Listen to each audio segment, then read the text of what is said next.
Hello, everyone. Welcome back to OTD Military History. Today, I wanted to do an AMA and Ask Me Anything. So if you're watching live, hit me with any questions you may have related to military history, anything at all, anything to do with OTD if you like,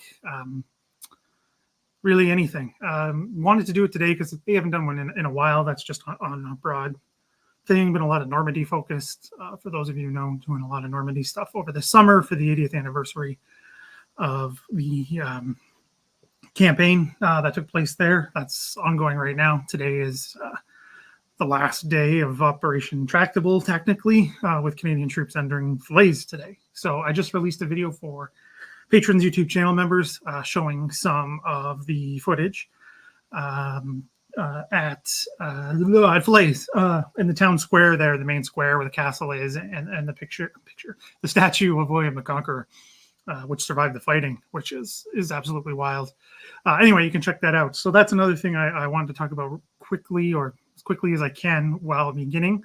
Not sure how many of you saw the Twitter or the community post on here, but for those who didn't understand it, or putting it in simple terms, I'm kind of on my last legs here for OTD in its current format. Probably not going to last much longer without some major changes in levels of support across the board. So it'll probably have to change drastically. So I set a goal, I think, at the beginning of the summer to double what I was at in terms of support.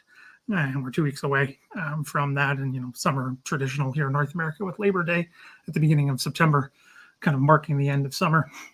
So I'm about 50 away. So that's a lot. And the videos from Normandy, some of them have done extremely well, but they've kind of tailed off now. So the views are not where I was expecting them to be completely honest. I'm not at a place where this can continue as is. So unless the support drastically jumps right now in the next little while, this is pretty much how it'll have to be moving forward. So I can't say much. There's some things in the works for other work, for full-time work, that'll probably take me away from doing this stuff a lot. So I don't know what the future will look like if things don't change. No idea. Lining up live streams will be very difficult, particularly for those overseas from Canada. It'll be very difficult to do because it'll be the middle of the night when I can do them, or on weekends, and people want their weekends. So I don't know if I can line up a lot of those. Video editing will be very difficult because it's so time consuming now. I can only imagine what it's going to be like working full time. I know lots of people do it, but it's just difficult for me. So we can't say what it is. But the OTD will probably change. So it would be great to get more support across the board, more videos being watched, new people coming in. So we'll see. I guess I can talk about it later if things happen more. If it goes ahead as it should, I'm not really sure. We'll see. I don't want to move away from the way OTD is, just to be completely honest. It's not something I want to do because I feel like this is important work that other people just don't really do. Other people do Canadian stuff. There's other Canadians out there doing this sort of some of the time. Don't really see it doing it the way I do it. So I was hoping that uniqueness would help me. It doesn't seem to have, unfortunately. It seems to have been a hindrance in a lot of ways, and the channel is not where I would think it would be. So it's a little upsetting. I mean, it's a lot upsetting that that's the case. It's been 3+ years now. It's just not where I think it's going to get. And if it doesn't change soon, it's going to plateau. So, and no growth means it's hard to keep going. I mean, it can be just an interest thing, but it's pretty hard to do. I mean, it's going to be very difficult and everything that I've done in the past. Like things like I can't do research much anymore for people, if at all. I think they're open on weekends, but it'll be difficult because that'll be some of the only time I have off, and I'll have a lot less time everything goes as it's going now. So this will drop off, unfortunately. So I'm trying to see if I can get that last minute Hail Mary, for non-football fans, last try, where you're trying to get a touchdown and you're just going to bomb it downfield and hope for the best. Usually it doesn't work, so this probably won't work either. But that's kind of where I'm asking for help before starting the AMA here. If you aren't a patron, Patreon is better. I was going to say YouTube channel members, but Patreon is better for me. I just get more of that cut. YouTube takes a bigger cut. So if you'd like to, sorry, I'm just waiting for a few emails on stuff. If you want to support the channel, if you want to see it continue, it would be easier if I do continue having more patrons, because some things are going to be coming due in terms of cost quite a bit. The software I'm using right now will come due again, and I'll have to pay for it, and it's not cheap. But it's the best way for me to do this with everybody, and other things like that. And everyone, I appreciate a lot of advice I've been getting, and I understand what people are just trying to help, but a lot of the stuff I can't do. People think I should, upgrade, my equipment. I can't. I could barely afford what I have. It was difficult to get a new camera, which I use all the time for other stuff. That was something I have considered. I had some equipment that broke and I can't replace it because it's too expensive. So that's just kind of where I'm at. So I just like, as I've always said, being open and honest and all of that. And it's just, it can't continue the way it is. And it's probably just not going to, unless things like Patreon support, views go up, all that good stuff. It's just, I feel like I'm really up against the wall here. And Norma's right. There's just so little support in this country for what's going on with military history in general, and people just don't seem to care, broadly speaking, in a lot of ways. So it's a very much an uphill battle, and I'm up against the big boys out there. That's another thing people are trying to help, by suggesting taking ideas from other people and kind of adapting to my own. I don't have the teams they do. These massive YouTube channels get these views because they have teams. I don't have a team, so it's all me. I have to do everything, and I think that reflects. It's difficult. It's difficult to do, and prioritize myself. This is what I want to do, but OTD is what I want to do, but it just doesn't look like that's going to be the case anymore. So I just wanted to say that I appreciate everyone with advice and trying to help and all that good stuff, but it's just it's not easy for me to do. There's only so many hours in a day, plus everything else I have to do, because I still have other contracts I work on. So it's difficult to keep it all up. So if you are able to support, even just a few dollars a month really does make the difference. I say that over and over again, but it's the truth.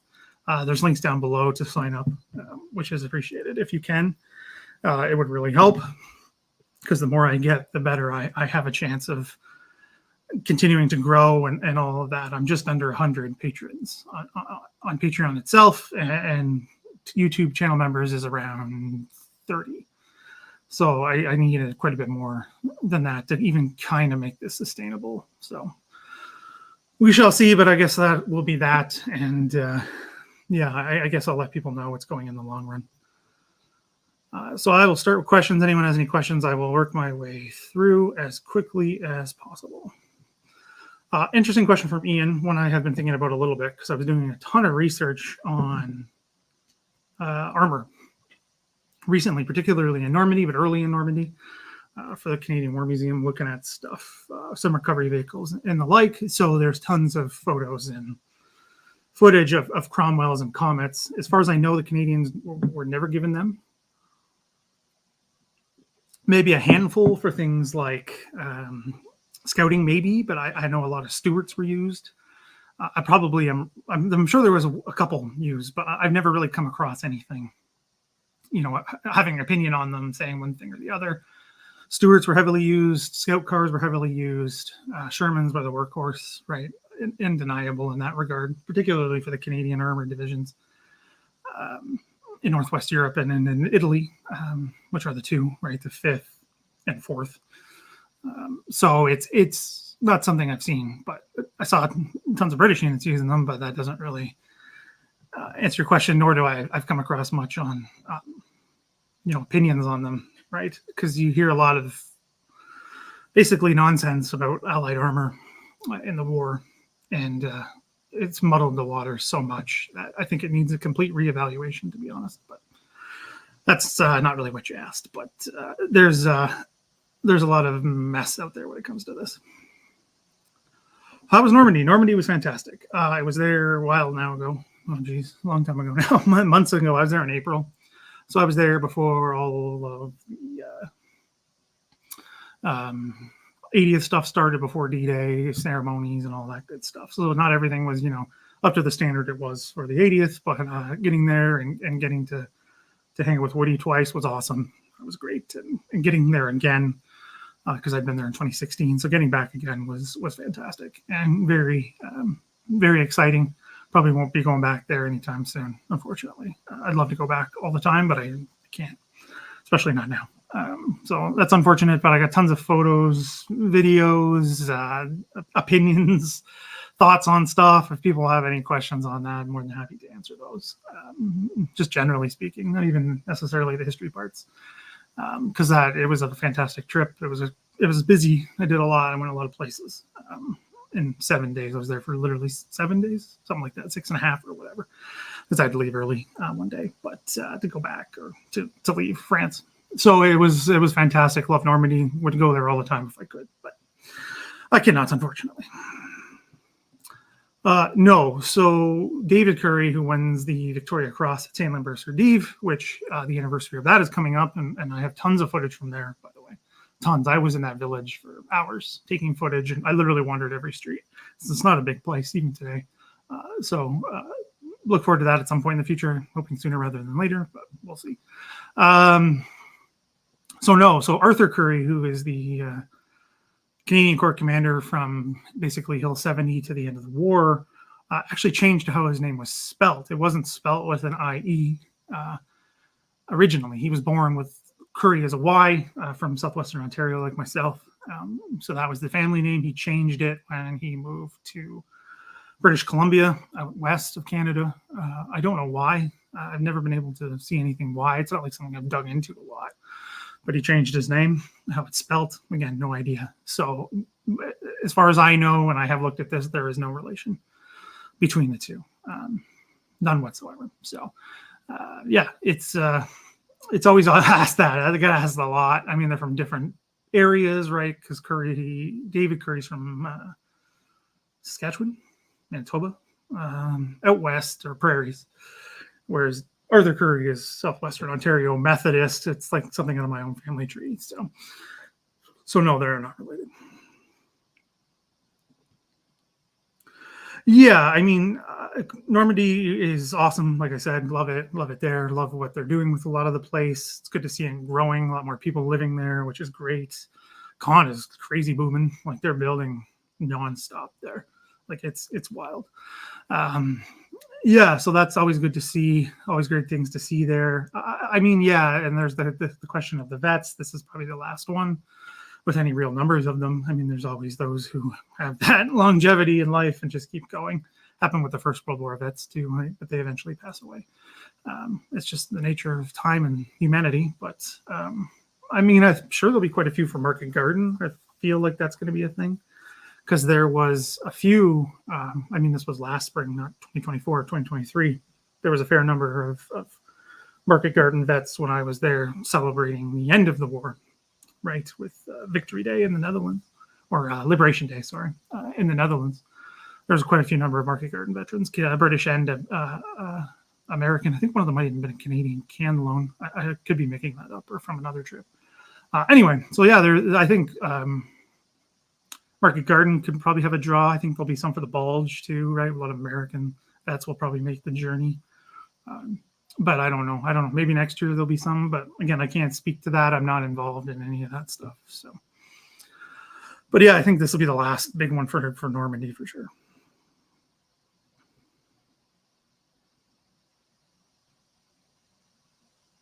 Sorry, I'm just working my way through here.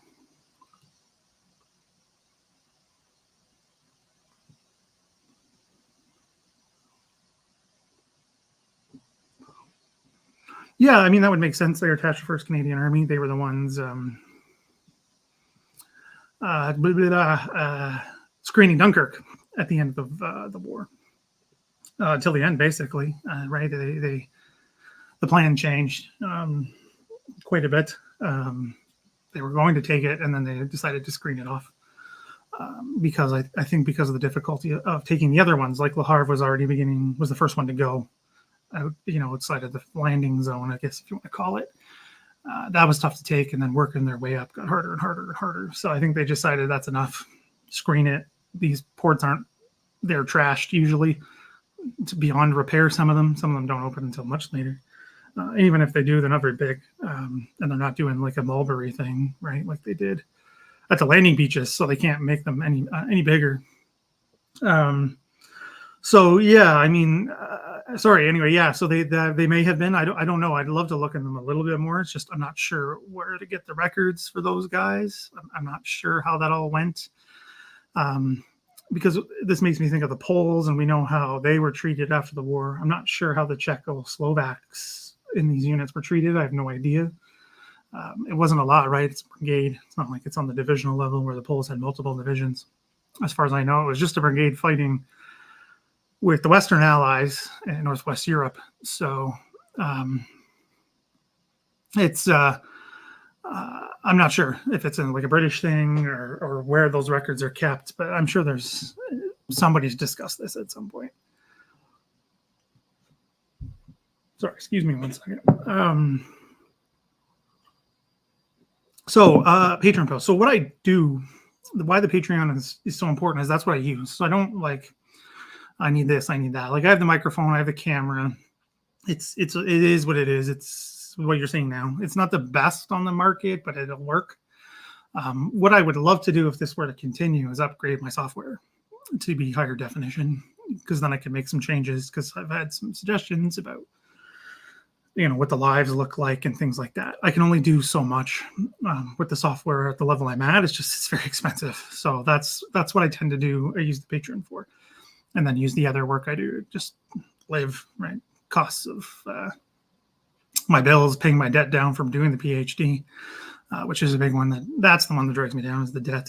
That's one that has made this so much more difficult. I was already starting behind and trying to keep this going, or try to start this all up. I was already behind. So and a lot of people who start these channels don't have that as a hindrance, which is good for them. But I went after that education without having any money, and now I'm literally paying for it. So it is what it is.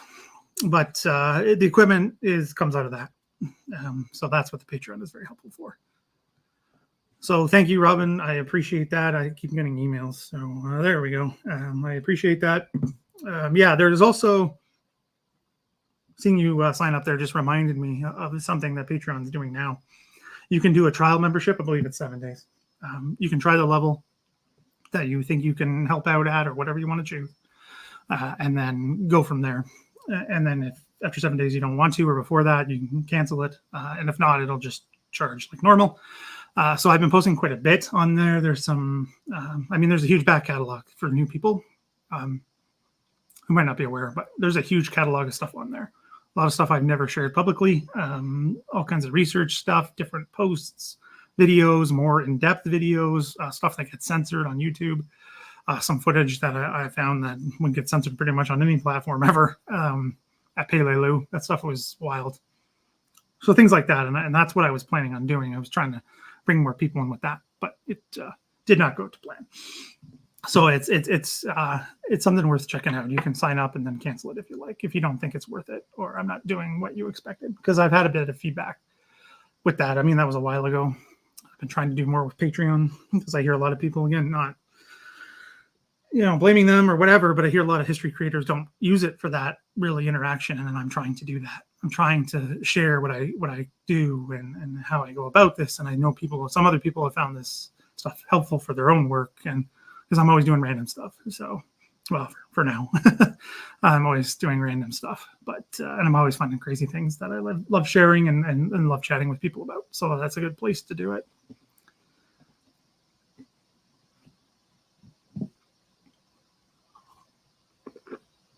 Yeah, John Buckley is the one who's really, sorry, pull this up, for a reevaluation of British armor. Yeah, he's the one who's been kind of leading that charge in that area. I just publicly, public history wise, I see it all the time. I mean, people think that Shermans were death sentences to be inside of, and literally the statistics don't support that. I mean, there's all kinds of reasons why people push that narrative for their own kind of ends. Usually they're nefarious and they're fans of the other side, particularly supposed elite units of the other side. So they try to make the Allies seem dumb and stupid and, calling these things Tommy cookers, which I've literally never seen firsthand accounts from the Germans calling them Tommy cookers. I'm sure it's out there somewhere. I'm sure one guy at one point may have said it. As far as I know, the Tommy cooker thing comes from the Western Desert, and it was so hot that you're just in the tank and you're hot. So, and that probably predates the Sherman, right? Because they're not using Shermans right off the hop in the Western Desert. They're using other tanks. So, I mean, it might not even been applied to the Shermans at the beginning. Just you feel like you're being cooked in this all metal contraption in the middle of the desert. So I did some digging on this a while back. I haven't found anything. So it's just you're fighting that. It's like the lions led by donkeys with the First World War. You're fighting against a massive supposed correctly done research thing, and then people just dig in their heels and then get offended when things aren't what they expect them to be, or they don't want you to change how things are presented. It's quite interesting to watch happen in real time. But yeah, I mean, academically, yes, but I don't really work in that world anymore. I'm in the public sphere all the time, and to me, it's very different than what's going on in academics. Yeah, don't we all? Yeah, I've been to both, right? I've been lucky enough to be to both France multiple times. Been to the Netherlands and seen all those. Suffered really far in the north, like Groningen and all of those. I haven't seen those, but maybe in the future, maybe we'll see. So yesterday was 80th anniversary of Dragoon. So the landings in southern France, the Riviera, basically, which sounds nice. Especially if we're doing a battlefield tour, that's probably going to be one of the best ones to do. But yes, there was Canadians involved in Dragoon in multiple roles. You have 1st Special Service Force. It's the mixed Canadian-American unit, which I did a video on them at Anzio. That is landing. They land ahead of time and land on some of the outer islands that have, I believe, naval guns on them that they need to neutralize for the force to be protected as best as possible. They land ahead of time and fulfill their objectives, and then they spend their time there in the Riviera, and then they move in basically into the line in the Vosges Mountains, if I'm remembering off the top of my head. And then the unit's disbanded in the fall or in the autumn of 44 for all kinds of reasons. Admin mostly. It's neither here nor there, but yes, there's that involvement. Canadians, the Royal Canadian Navy is involved in Dragoon. Some of the landing ships are Canadian. I don't know if any destroyers are involved, because I know destroyers are involved in Torch. I mean, that's 2 years prior. But I don't know if there's many destroyers involved, if any, bigger than, like, you have the Prince ships, as they're called. They're ocean liners that are converted into troop carriers. Like, they're used in Normandy. One of them brought the troops to Hong Kong in 41, that kind of thing. So those are involved because the Royal Canadian Navy is involved in everything, pretty much the entire war, even in some cases in the Pacific as well. So yes, there's not like a Canadian battalion or anything like that involved, but there are Canadians there. Pretty much like everything in the war, there's usually 1 or 2 Canadians there at some point or another. That's just how these things tend to go. Canadian on a staff, or went to RMC, the Royal Military College, and then joined the British Army instead of the Canadian, like Arthur Grebstad, who was connected to Hong Kong, and then he's part of SHAEF. He's Canadian, born and raised. So the Canadians are everywhere, one way or another.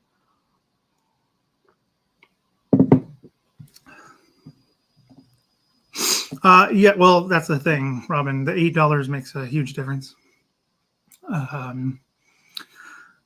If I get more of those, like if I just get a bunch more of those, or even the, $350 Canadian a month, even that is extremely helpful.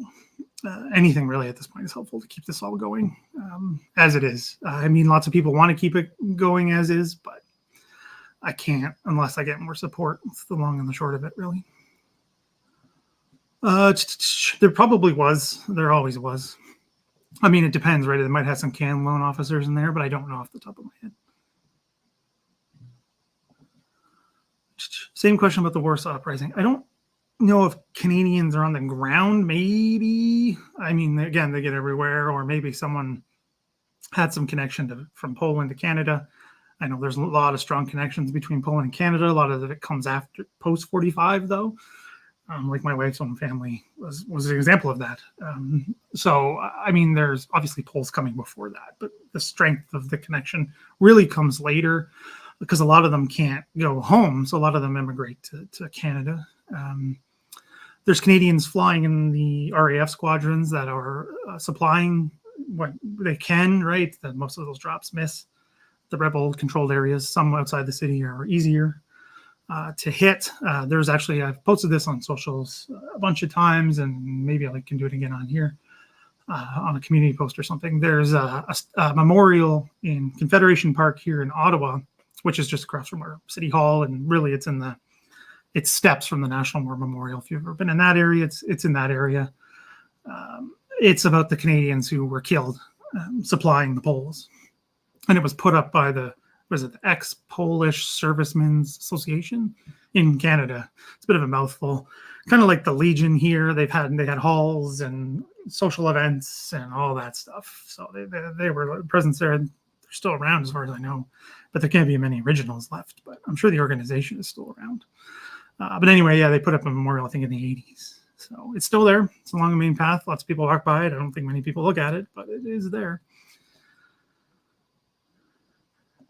Yes, first can pair is at the bulge towards the end. They don't see any heavy combat in any way, patrol and all that kind of stuff. But yeah, they're part of that last British kind of reinforcement to plug the line. They're there. Forestry units are there as well. Canadian forestry units are there. So, but yeah, they're not involved in Dragoon in any way, shape, or form. So this is a good question. So Arthur Curry, who we're talking about in relation to, David Curry, dies fairly young. I mean, not necessarily for the time period in the 30s. Probably, it's hard to say. I mean, he would have been quite old, so I doubt it.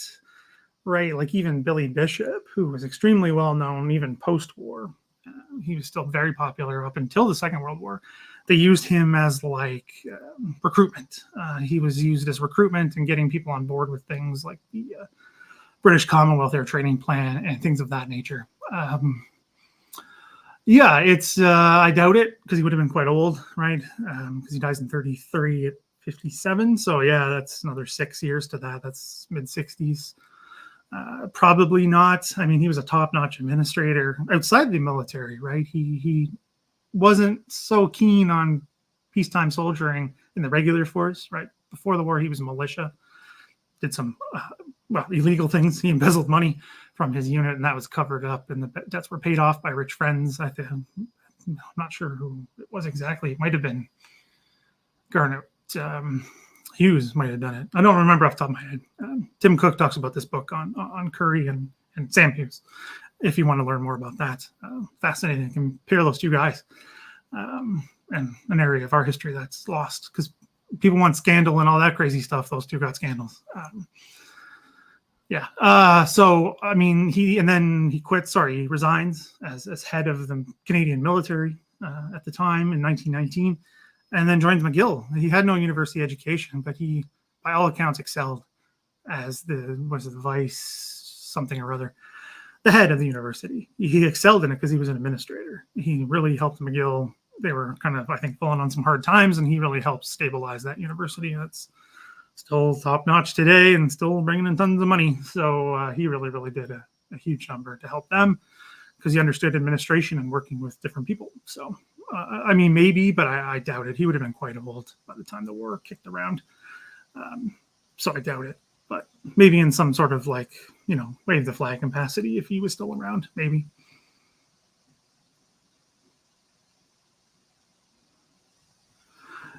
Yeah, it's a fascinating chunk of the history, right? First Canadian Army is so multinational. It's wild.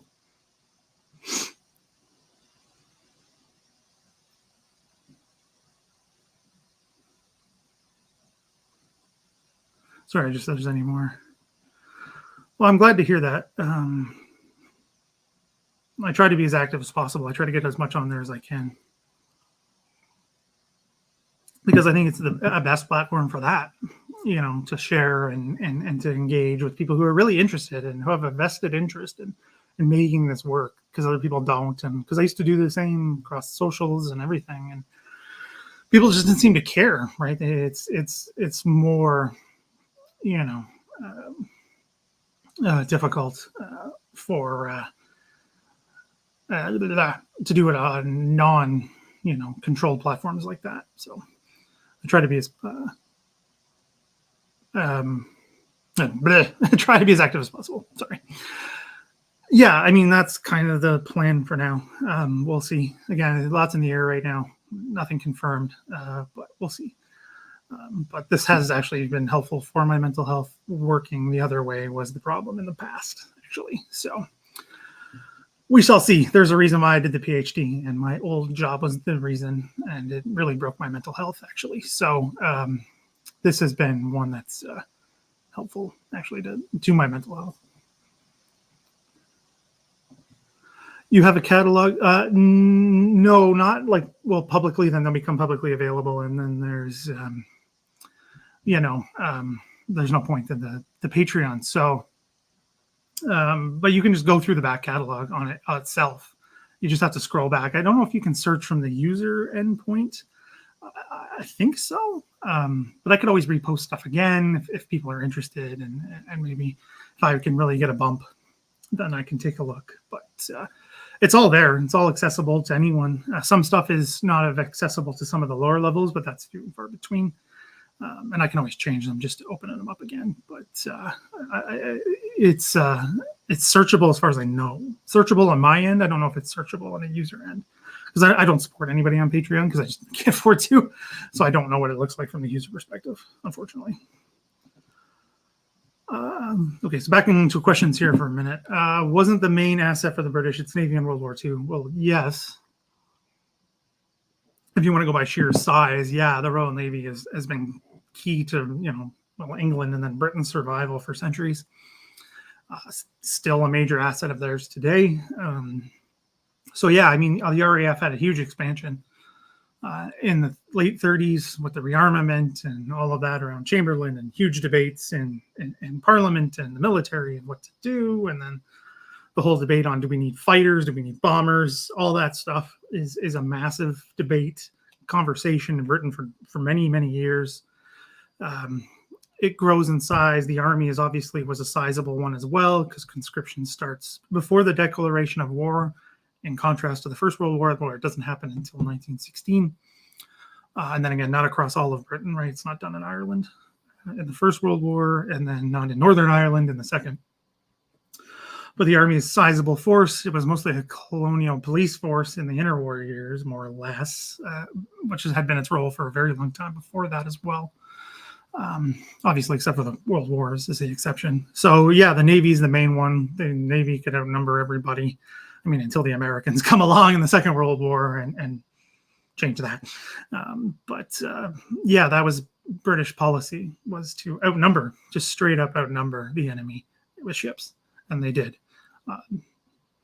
Added to the financial issues for both world wars, but really, really undoes a lot by the end of the Second. So, and especially with the empire changing and, well, collapsing. For all kinds of reasons. But yeah, it's a major asset. No question about that at all.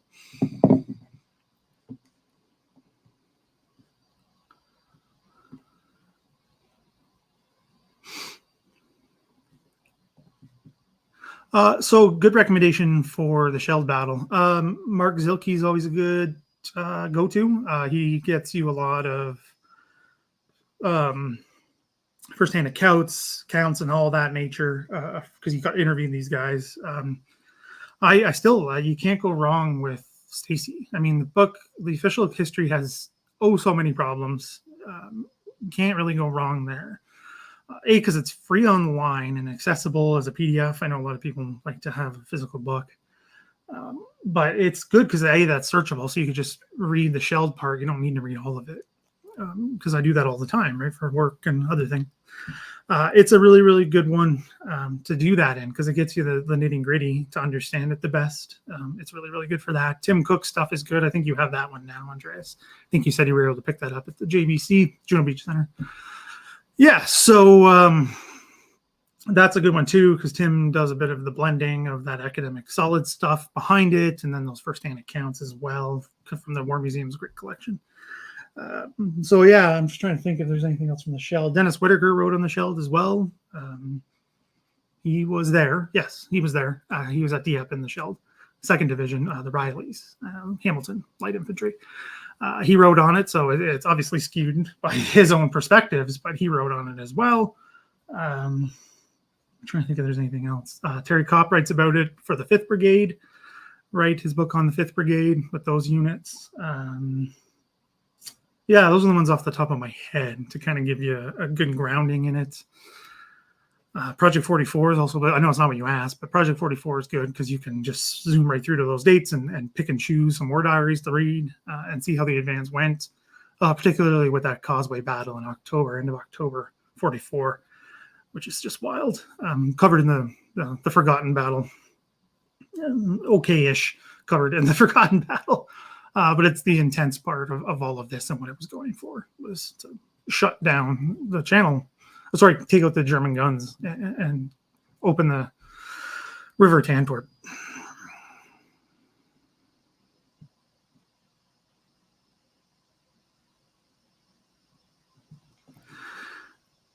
Yeah, I mean, I'm going to see. I don't know. That's what I'm saying. I don't want to say first at all. I don't want to say anything at all, one way or the other. I don't want to commit to anything anymore. I used to do that, and I think I have to, unfortunately, break all of those commitments. I had plans to make certain videos that were building off others. I don't think that's going to happen.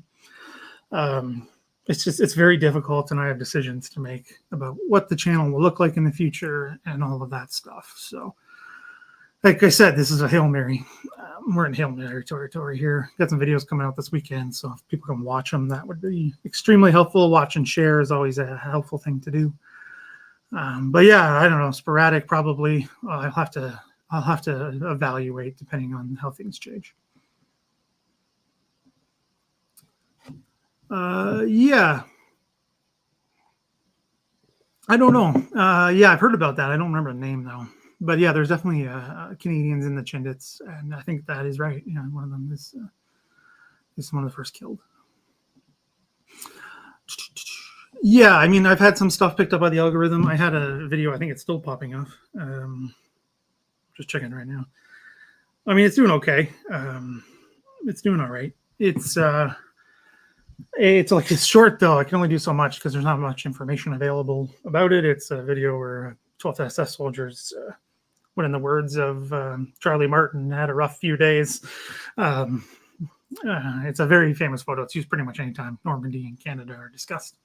Of 12th SS member looked like he went 12 rounds with a professional boxer. That one's done well, just because 12th SS gets people's attention, because that's apparently what most of YouTube wants is 12th SS and all that stuff. And I can talk about that if people want, but no one's asked, so I'm not gonna. Yeah, I will do what I can. It's again, we'll see.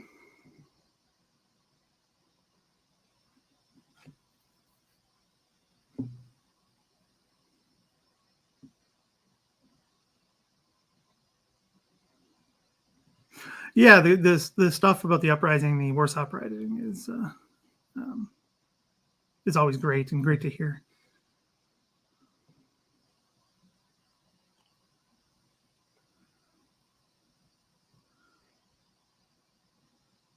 Yeah, I mean, kind of going back to the Curry stuff, that's an excellent point.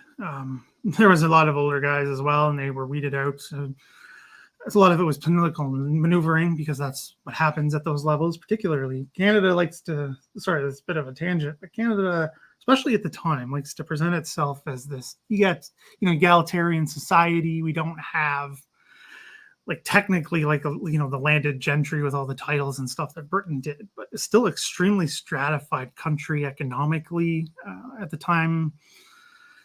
I don't want to jump on anybody or speak wrong, but I think it was more stratified back then than it is now. I mean, there were people coming from quote unquote lower classes and working their way up, but there wasn't that many of them. So it was still that same old of old boys club, and you had to have behind the militia, which were basically social clubs of the area and all of that stuff. So yeah, I mean, it's an interesting thing to think about in that regard, but it was a huge change for the Canadian Army as the war went along. And I know Norman talks about this a lot, and it's an area that's been looked at in Canadian military history, but not popularly. The divide between pre-war militia and then permanent officers and what that means, right? A lot of the permanent force guys were not upper class. They were not, from wealthy families. A lot of them had no money. They went into that because they showed some skill and some ability in the First World War. I mean, Crerar comes from a well family, but he showed his ability in the First World War. Curry is an example as well for pre-war militia. Works his way into being in control of the military. I mean, he was poor. That's why he was embezzling money, because he was terrible at business. Dude could be admin top notch, but business-wise, God, he was terrible. Wouldn't trust him to invest $5 for me. But it's an interesting thing aside, because a lot of the militia guys were well connected, rich, in their communities, well respected in that regard, and it's an interesting dichotomy of how these things mix together and all that stuff. But again, it's not been looked at in many ways. It's been looked at academically, but nobody seems to care broadly about that at all in this country, and it doesn't reflect today's military at all. At least on the surface. There's other issues facing the Canadian military right now. Yikes. Yeah, sorry, I hit the wrong one here. Going kind of back again because I keep going back and forth. But Patton was old, yeah. I mean, well, there's lots of questions about should Patton have been in command in the first place. But that's neither here nor there. But yeah, I mean, he's the one who supposedly makes the armor doctrine. I don't know how much truth there is to that. He's involved, I know, but he also makes a lot of stupid decisions. I don't know. Does that have to do with age, or does that have to do with Patton? There's my question to you, the royal you. Great question. How tall was he? Pretty tall. He was a big man, especially for the time period. Almost 6 feet tall. Could be wrong. Maybe somebody already answered this, but he was a big man, especially during the war. The stress did a number on him, by all accounts. And I've looked at his letters, some of his letters and his official writings for different things. And I mean, yeah, you can see the stress coming through. It led to weight gain. Like his uniforms in the collection of the Canadian War Museum, it's huge. The weight drops off after the war. So he's just a big man. And I think the post-war, all of that with his, the liable trials and all of that, and, Sam Hughes and his son giving him all that crap for years really hastened his death from the stress of it all. So he was a big man. There's a statue of him in Ottawa near the War Memorial. I don't know if it's supposed to be life-size, but if it is, he was a big man. I'm not sure, but I'm not sure off the top of my head, but he wasn't a small man, that's for sure.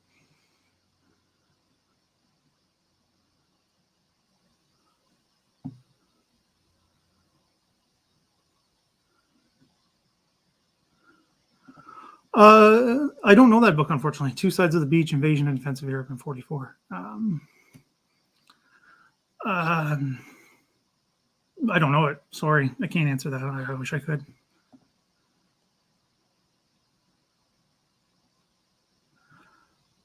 That's a good question. So yeah, it's multinational. You have British Corps, Polish divisions, Czech brigades. Troops are moving in and out of it. There's Americans under 1st Canadian Army at points. I think the airborne that's left after Market Garden is technically under 1st Canadian Army for a very brief period, which I think is such an interesting interesting dichotomy of things and how you don't really think about it that way. All right. We think about Market Garden, Arnhem, and Hell's Highway. You don't popularly, right? Because the Band of Brothers and Bridge Too Far and the, the population gaps between Canada, Britain, the United States, right? The two dwarf us by a lot, population wise. And that's where the real power in this comes from. Is you don't think about the Canadians being there too, but the Canadians are there the longest, and they're there for a long time. So, I mean, it's interesting. And yeah, there's a lack of publicity, and the troops were upset about it. I was helping. I don't know if he's watching, but I was helping Dermot with some stuff, looking at much like where is it? Jonathan Fennell's book, looking at morale reports, and some of them they're upset. Just Joe Blow, private, is upset that the Canadians aren't getting much mention in the newspapers at the time. So this isn't stopping us Canadians are just making up after the fact as a chip on the shoulder. They're upset about this. And yeah, I remember reading that Crocker is also upset about it, not getting the publicity that they deserve. I mean, I see it all the time in even period maps. First Canadian Army is just not even included, which I think is so interesting, right? Like I think I was looking at one the other day. It was the Bulge. First Canadian Army is not even on there. Like they do all the way down to the Swiss border. They just don't seem to count the last one on the left flank. So, I mean, some of this is, a bit of chip on the shoulder, and that's Canadian tale as old as Canada, but some of it's legitimate, and some of it is legit. Oh, they're gonna close. Okay, Freiburg. Okay, budget cuts. I guess that's quite a ways from now. Things could change, but. Are they moving it to, I don't know. Do you know where they're moving it to? That would be interesting to know. Yeah, I thought it was over 6 feet. I thought so.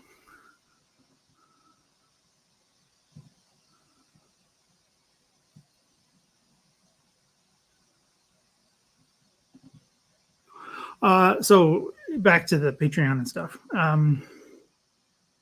Ongoing retaining a Patreon site. So no, not technically. I pay fees, but that comes off my end, nobody else's end from that. So if there's no support coming in, like say if you have no patrons, then it doesn't cost you anything. It comes on what comes in. So, and I can change, I don't think you can change it once you've set it up. You can there's different levels of support that you can get from them, but you can't, and then they take a cut depending on what they give you. Like I have a bigger one because I like sharing videos on there, and I have a certain amount of space to do that. So technically, no, it's not like I pay a flat fee no matter what. It's based on the amount of support I have coming in. So the more support I have, and it's not much. It's not like Google. Google takes a lot more. Patreon is the best.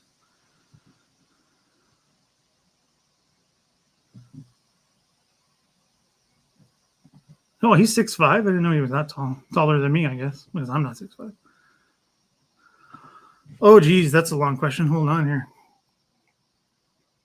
So many problems. Well, the first one that comes to mind is Normandy. Stacey really set up how Normandy was viewed in Canada and by others, the Canadian performance in Normandy. He's really the one who set up this whole Canada couldn't have done better. We didn't do as well as we could have. The Germans were just so good that, they stopped us all the time. And I mean, this is very simplistic, but that's happening there. It's a lot of problems around that. There was a lack of access, and this isn't Stacey's fault, who's the official historian, CP Stacey.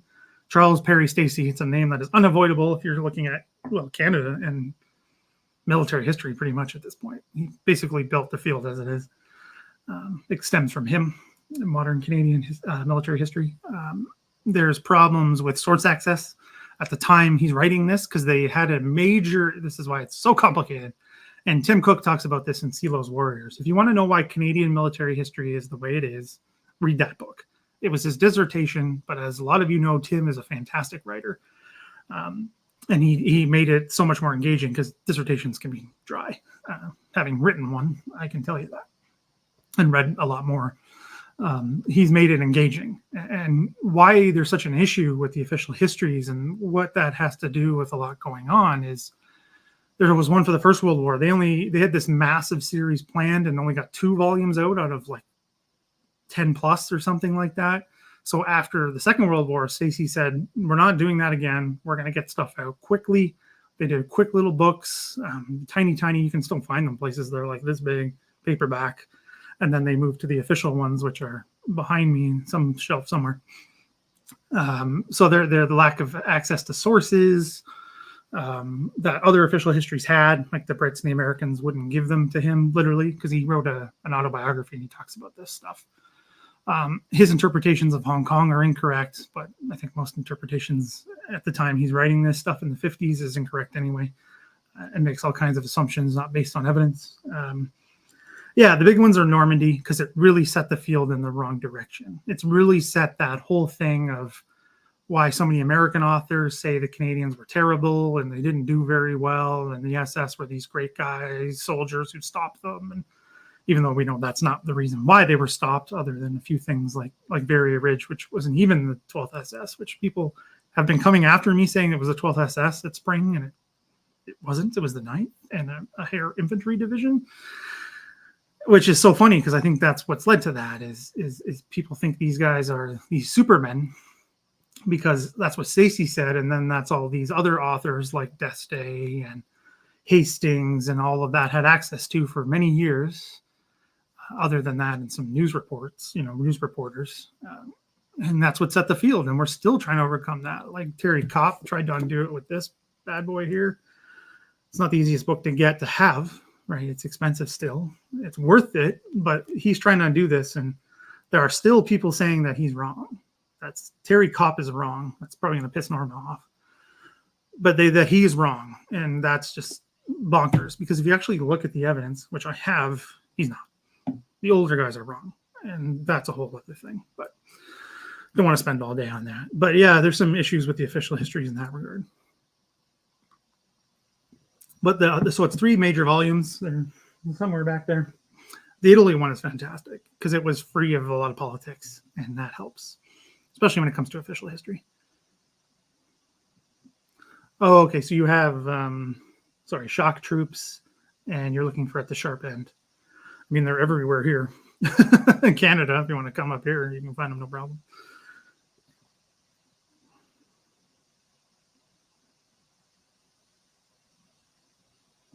Oh, Detroit. My grandfather was from Windsor. Essex, but close enough. Hey, Terry, no worries. You have done, you support the channel, which I really appreciate. So thank you.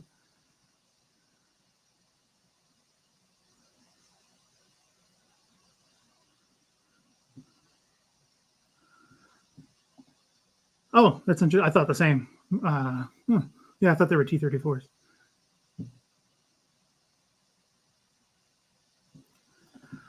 I read a piece about Moncel. Yes, there was a lot of alcoholism, both under militia and... Okay, yeah, there was some issues with alcoholism. Is that a broad trend for Canadian military or Canadian society at the time? I don't know. A lot more drinking back in the day than there is today. I think we all pretty much have a good idea of that. A lot more drinking. It's part of the social elements, particularly of the militia at the time, because that's basically what it is. It's a drinking club to hang out with your buddies and show your influence and dance around in fancy uniforms and swords and horses and stuff. And yes, I am talking about the 30s. I mean, I don't think it's widespread by any means, but there was a lot of drinking in wartime. It gets worse under war. I'm saying that broadly speaking. If you've ever read Paul Fussel's book, right, he's an infantry officer. In the Second World War, becomes an academic and a writer, and some of his other books are people have issues with them for other reasons. But in his book on wartime, he talks about how war is so boring most of the time, and you have nothing else to do other than drink, particularly as an officer, because that's what he was. I think he was a second lieutenant or something. He was at the low man on the totem pole, so to speak, I think, for most of the war, if I'm remembering correctly. He's just an infantry, he was an infantry commander, platoon commander, I believe. So he talks about, yeah, it's mostly drinking, a lot of drinking. So, I mean, is that part of it? Canadians are sitting around Britain for a good chunk of years with, that pub culture as it is. I don't get a sense that it's a big issue, but I mean, there's always access to grind depending on who's writing about who and when. But that's not new for history. So thank you for the super chat, Marks and Sparks, 50p. That is 50 pounds, 50 quid. That is amazing. Thank you so much. If there's no Operation Lidditch and Panzers stay on the defensive line around Barry Ridge, and Operation Totalize goes ahead in support of Cobra Breakout. Have enough lessons been learned from previous ops to break out to fillets, or do you see another spring? That's an excellent question, because I've been thinking about this one a lot. Because, yeah, it's the exact same thing, right? If you don't have Lidditch, if you don't have that reinforcement or that spearhead being sent west, does Totalize work the way it does? I mean, these are counterfactuals. We all know that. I mean, it's definitely an issue, I think. Because the bombing, especially, some of it misses, but a lot of it's on target. And that was, that was discussed on World War II TV, and I've discussed it here other places, is most of the bombing hits its targets, and it was designed to crush this sort of thing, to make it hard for that armor to get forward. Again, I don't know the numbers off the top of my head, but the Germans are suffering lots of losses, right? And they can't make good most of them. They have their tank repair is not bad considering the circumstances. It's not bad. It's not terrible, but it's... I don't know. I don't know if they're had enough by that point with the attrition really starting to take hold, because that's really becoming an issue. They're running out, and I do think there's a lot of learning being done because of things like spring. The armored personnel carriers are a perfect example of that, right? To get that infantry onto objective first, instead of having them walk, you can rush your way in, take the objective, and hold, which they had shown they were able to do multiple times before with the anti-tank guns, right? The 6-pounders, and then the attached artillery units that do the same. Those were really shown to be effective in holding off German attacks. So would it have been that way? I don't know. I mean, I don't know. I want to say yes, just because of that fact, because they had learned how to stop those counterattacks and force, and then have that punch, that armored punch behind it, right? Because that's the plan.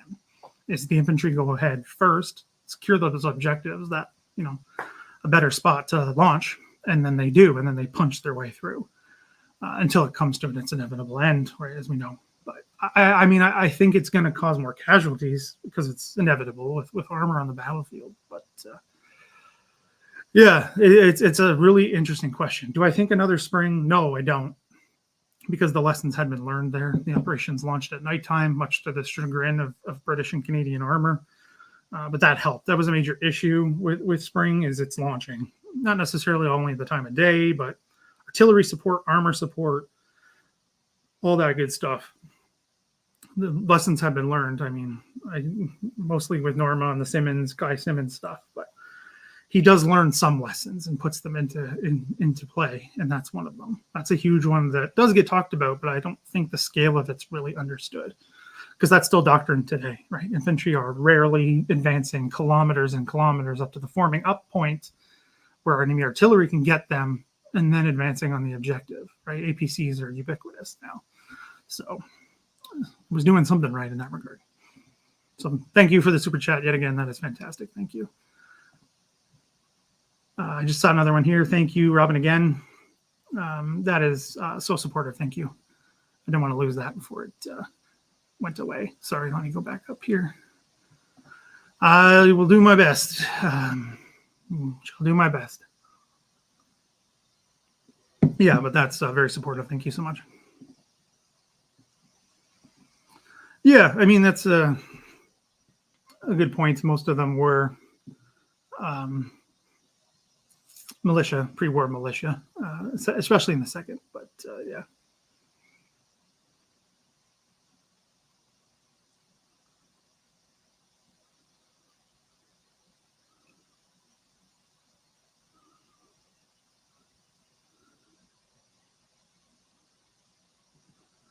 That's a good question. That's an excellent question, Terry. So why did Montgomery give Veritable to Crear, whom he didn't like, that's putting it mildly, instead of Dempsey, who was his right-hand man? Well, it's in 1st Canadian Army's lines, so it would have caused a major shift by moving all that stuff around. Honestly, I don't know why it's 1st Canadian Army other than they're in that sector. I'm not sure. I mean, you got to do something, right? As far as I know, and this is a bit of a guess, is because Veritable is, for those who don't know, is launched along the Rhine. This isn't across the Rhine. This is launched in February 45, February 8th, 45. So the 80th will be coming up next year. Advancing down the Rhine into the Rhineland basically from Nijmegen, actually just outside from Grebstad, where the Canadian cemetery is today, looking into Germany itself. That's why it's launched from there. It's high ground. You can see very far even today. So it's advancing that direction. So as far as I can tell, 2nd Army with Dempsey is given the job of crossing the Rhine. So somebody's got to take the hammer blows to clear that area out so they can get to the crossing point and then get over the Rhine. That's a bit of a guess. I can't say for sure because I haven't looked at Veritable planning documents in well over a year. I did look at them when I did a tour, led a tour with Dave Patterson of the Veritable battlegrounds. Which, if you ever get a chance, you should go to that area. It's a beautiful area. Rhineland is beautiful. The part of the Netherlands is beautiful. Great people in the Netherlands. Unfortunately, didn't have as many interactions with the Germans as I would have liked. A few. Everyone was out hiking on the weekends, which is, I hear, a bit of a stereotype. I could be wrong, but all very friendly, which was fantastic, and had great food in both places. So I highly suggest it. It's a great place it's easy to get around, especially because there's no border with EU rules, right? So it makes it easy. German police love catching a good speed trap, though, which they do right at the border there, so be careful. But so that's my best guess. Sorry, a bit of a tangent there, but my best guess is that they give 2nd Army that role is the jump off force. So 1st Canadian Army, as it had been given in the past, is given the tough job. Yeah, that's an interesting question. That I don't know. Was it true that none of the German officers wanted Rommel on the Eastern Front after Africa? I don't know. I don't know the German nitty gritty too much in terms of that, infighting. My knowledge of that is Allied mostly, particularly multinational, obviously, with Crear and Monty and Patton and all that stuff that goes on in Italy and then into Northwest Europe. And then even with the Poles with Madrigrano. I know more about that than I do the German stuff. So unfortunately, I don't know. I know he sent to Italy for a short period. Why? I'm not sure. After all that kind of falls apart. And then, of course, famously, he's in Normandy until he gets strafed, and then he's not. So, yeah, First French Army gets overlooked as well, separated by the French. I mean, a lot of similarities with us. Yeah, I know he. In France, it gets tons of attention because I've seen it.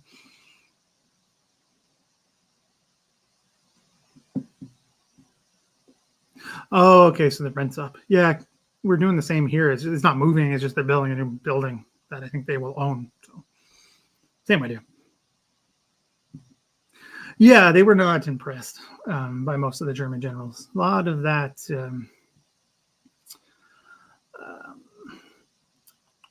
Yeah, sorry, I'm just thinking. Yeah, you see that a lot. They're not impressed by them. A lot of whining. Yeah, a lot of shifting blame, which you see well across the board. These guys just happen to lose, which is different in that regard. But it's a fascinating way to look at this and how they see each other after the war, and then that gets distorted in the post-war years. So it's a fascinating area to look at. Well, thanks for coming out, James. We're still going, so that's good. So that's an interesting question, Iain. So Pathé holds on to their stuff like for dear life. They don't let anybody else do it. They don't share it. However, Canadian stuff that is made by the Canadian government is public domain after 50 years. So the Canadian Army newsreels, which are majority of them are talking about Canadians training in Britain, are all available. And they're on the YouTube site of Library and Archives Canada. All of them, as far as I know, 1 through 90 something. They're in a playlist. You can watch them all. That's where I would go, because Pathé makes it a pain in the butt. Where these are all free and available, and you can. I mean, as a creator on YouTube, it's different there, but they're accessible and they're easy because it's just on YouTube, and you don't have to go searching for them because it's Canadian Army pretty much only. So hopefully that answers that question for you. Hong Kong, yeah, that was my dissertation for many years and stepped on some toes, but what else is new? Do you have notifications turned on, James? I can't answer that. YouTube's had some issues with that. Lately, I put on socials, and it was kind of a spur of moment thing, just trying to drum up some support and get a chance to hang out on a Friday afternoon for me. So, Canary Cop is never wrong. Yeah. I mean, no one's ever right about everything at all times, but Terry Kopp is one of our best because he does he put in the work. He still does. He puts in the archive work, which is the difference. That's how you can be wrong. That's how you be right most of the time, is you have to back up your arguments. A lot of people just make stuff up. Yeah, it starts with Stacy and goes to other places, and a certain other author who I may or may not have looked at their books having to do with a certain SS Panzer Corps defending a certain high ground in a certain city in Normandy and the area south of it. Continuing that trend and saying directly so in the introduction, and I won't say any more about that.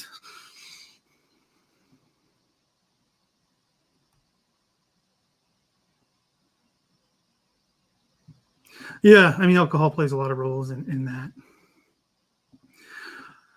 Yeah, a lot of, I think that's just true about war. Because I was at a conference years ago. Quick aside, it was hilarious. It was about the Canadian Corps in the First World War, but that's why I said this thing goes on, since this has been going on forever and continues on. It was a paper was looking at venereal disease, which reminds me, Norma, one of the things I sent you was a pamphlet about venereal disease. You should read that. It's in one of the folders I gave you. If you're still there, I'll probably share it later because it's hilarious. Some of the things I was reading. Anyway, so he was talking about the Canadian Corps in the First World War. So he starts this presentation with the Canadian soldiers love to have sex, and the whole room just burst out laughing and went, "Yep, that's true. I guess we're done here." So I mean, it's just true, and these things never change. Yeah, I mean, I've heard the same still today. There's a lot of drinking going on.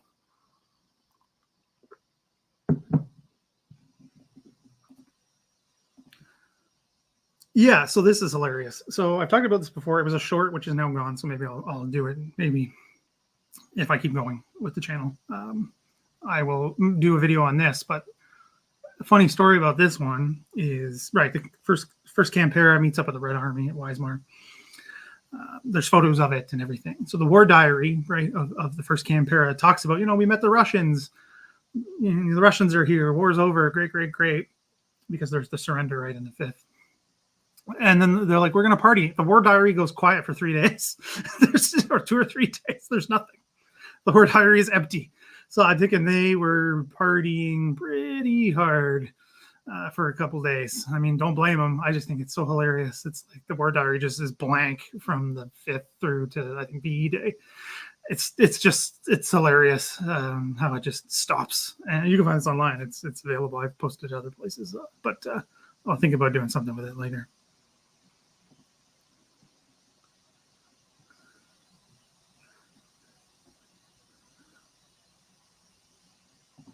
I mean, maybe. Talking about if they don't go with Luttich.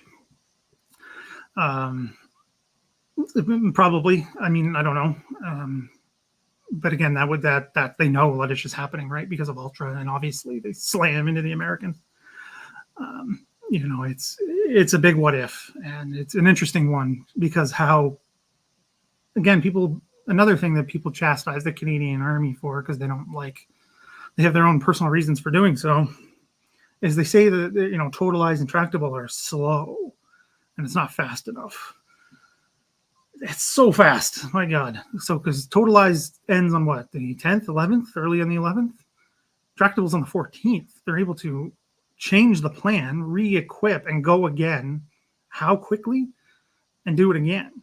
Like, to me, that is amazing. Okay, say all you want about totalized failing. Sure, great. Tractable does not. Right? Fillets falls on this. Well, not falls. It falls on the 18th, I think, technically, because of a few holdouts.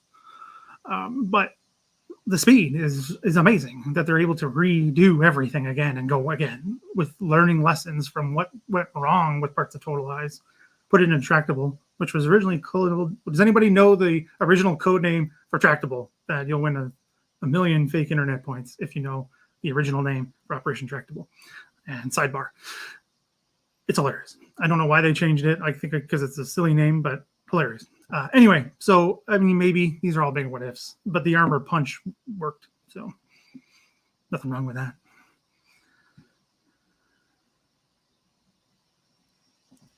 Love, yeah, this is always fun. This is why I love doing this.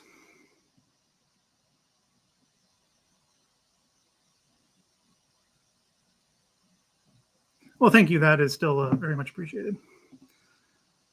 Thank you, David. So thanks for the great content you bring. You're very welcome. Please continue with live presentations, even if only on a part-time basis. You are a good historian, Brad. Well, thank you so much, David. I appreciate that. I appreciate you supporting the channel and coming on the channel to tell the story that you did. And hopefully we can get you back on for part 2 at some point in the future. We will see. But yeah, I mean, thank you again. That means a lot. And I don't know what the future holds. I don't want to stop. I'd like to continue on as I am, but I don't think that's going to happen. But in some way, shape, or form, I think I'm just gonna have to go back to the drawing board and we'll go from there. But I'm not sure yet. It's early days and how things are changing for me. You're very welcome, Barks and Sparks. Thank you for the support. I'm 52 years old. My dad jumped on D-Day. Is there anyone younger than me directly related to? Oh, so you mean like a child? That's a good question. I don't know. It's pretty young. I'm sure there's got to be World War II vets who had children later in life. That has to have happened a lot. I mean, that still happens today. I don't know. It's a good question, though. Also true. So going back to Veritable, yes, Horrocks with 30 Corps leads the initial assault with attached Canadians in second div. With Simmons, yes, also a Monty man at Corps level. I think that's probably part of the reason, because I say this jokingly and also with truth, is that Simmons is mini Monty in a lot of ways. Like, you know, yes, of course, Simmons commanded 5th Armored for a short period, but he starts wearing the armored beret before becoming commander, if I'm not mistaken. I think he's wearing it when he's commander. 1st Division in Sicily. So a lot of copying going on there. So it's interesting, but I think that's part of the reason. I mean, and he tried to get Kriar removed multiple times, but especially after Kriar became ill with malaria or jaundice. I think jaundice maybe. During just before the Shell launches, where Simmons takes temporary command of 1st Canadian Army, but it doesn't happen. So because the Canadian government didn't want it to happen. So another layer to multinational armies.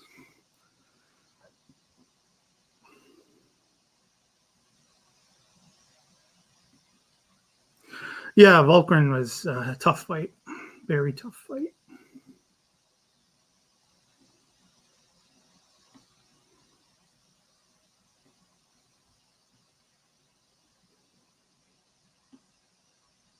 Sorry, I'm just reading here.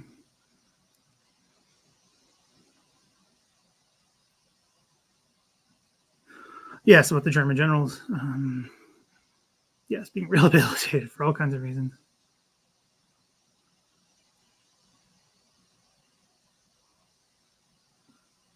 Any other questions? Fire away.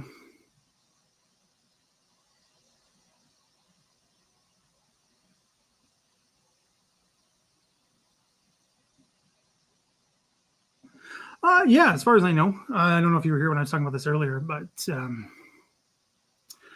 I was doing some looking at the morale reports, right, that were done by First Canadian Army, which included a ton of Brits, right, a ton of Brits. And as far as I can see, yeah, there's always going to be one guy who doesn't like somebody for no reason. That happens.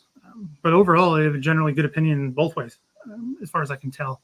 There's always, a lot of maneuvering and posturing, I guess is the word I'm looking for, and dust-ups at pubs, because that's just what young dudes do when they're drunk anyway. That has never changed. Fight for no reason. So there's that happens. But as far as I can tell, yeah, there's respect both ways.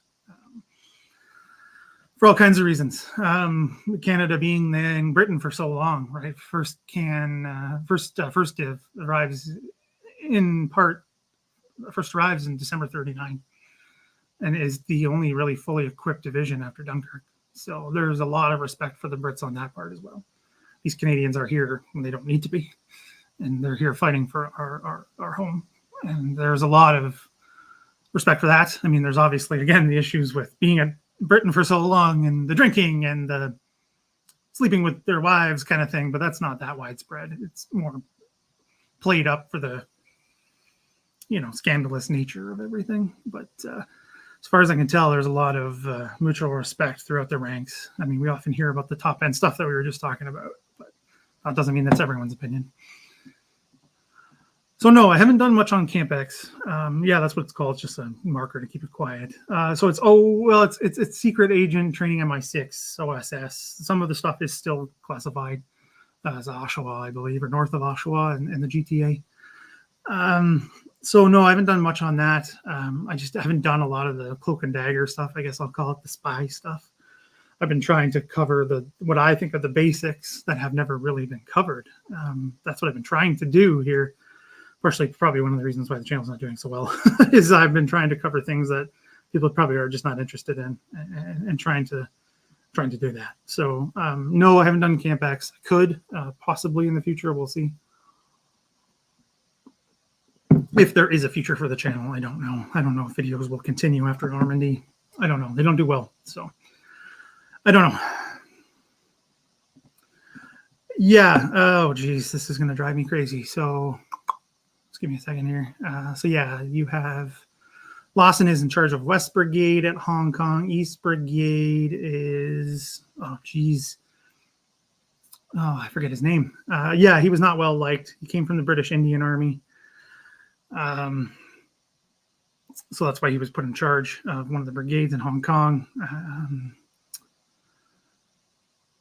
Willis, something like that. He was not well liked because he didn't much blame the Canadians for all the problems. But yeah, a lot of that going on. But that's much earlier in a different theater. Oh, thank you. Well, I try not to talk about him anymore. I did the video. I said I would do it. It's done. And I'm not coming back to him ever again.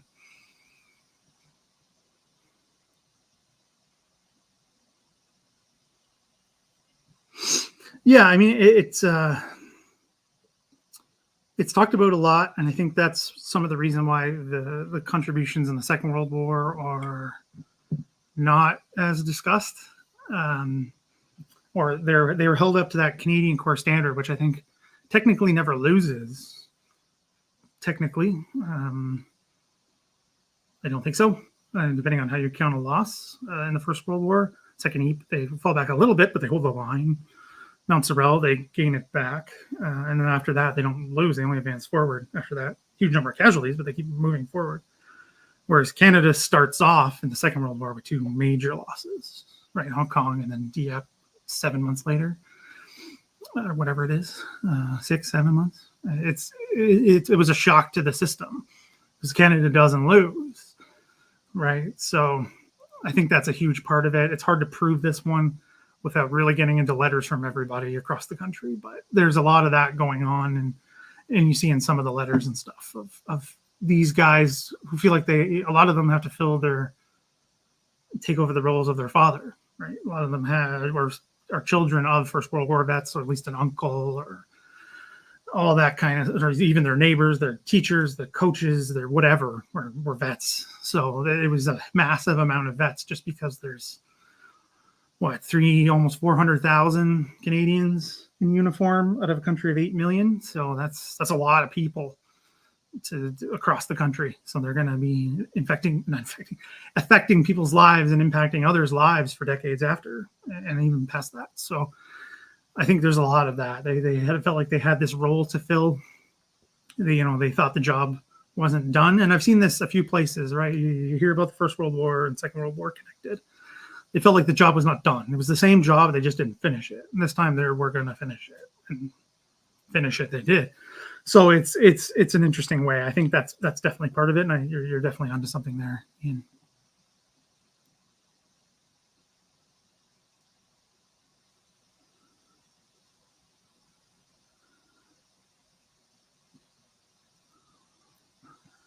I'm not sure which radio you're thinking of, but thank you. I appreciate it. Yeah, the ability to bounce back generally is fantastic and doesn't get enough credit. I'm sorry, it just doesn't. It's fantastic. It's just not discussed, right? I mean, it's awful what happens at Very Ridge in spring, and that's not just the Black Watch, right? The other infantry gets walloped. The South Sask get walloped. Even the ones who do well, the Rileys take a huge number of casualties. They're all able to bounce back and go again. It's amazing that they're able to do this. This narrative of Canada and the war is one that has two conscription crises. One's earlier, it's more of a political crisis, and then reinforcements start to run out later on. That's not even necessarily an issue of conscription. It's an issue of poor allocation of resources. They thought they were going to need a lot more anti-aircraft resources to support them in Normandy, when it turned out, right, the Luftwaffe had shot its bolt mostly by 44, by spring 44, right, with things like Big Week doing what they were supposed to do, and the attrition. So they had to remuster, basically. Yes, conscription's used. Yes, I do think it was necessary. That's a whole other kettle of fish, but as my mother would say. But they're able to bounce back up until that point. It doesn't really come ahead to the Scheld. That's when it really starts to become a problem, and then they remuster, and it takes some time. Obviously, they're able to fight right through to the end. So, yeah. Well, I appreciate it. Thank you. I still appreciate it. I will do my best. Just lots of thinking to do, lots of decisions to be made, and a lot of stuff to think about. A lot.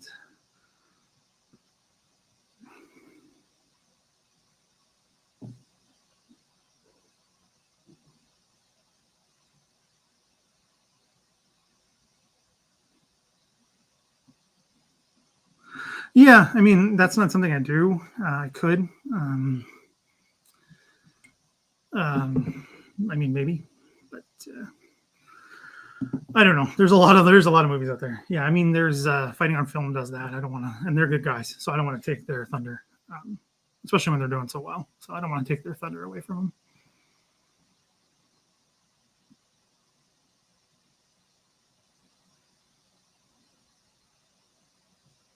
Yeah, there was a mini series on CBC about this. I never watched it though. I just never got around to it. Camp X, as far as I know, is north of what is now the city of Oshawa, which is part of the Greater Toronto Area, or GTA. If you hear GTA amongst particularly Ontarians or Eastern Canadians, that's what we're talking about. North of Toronto, basically.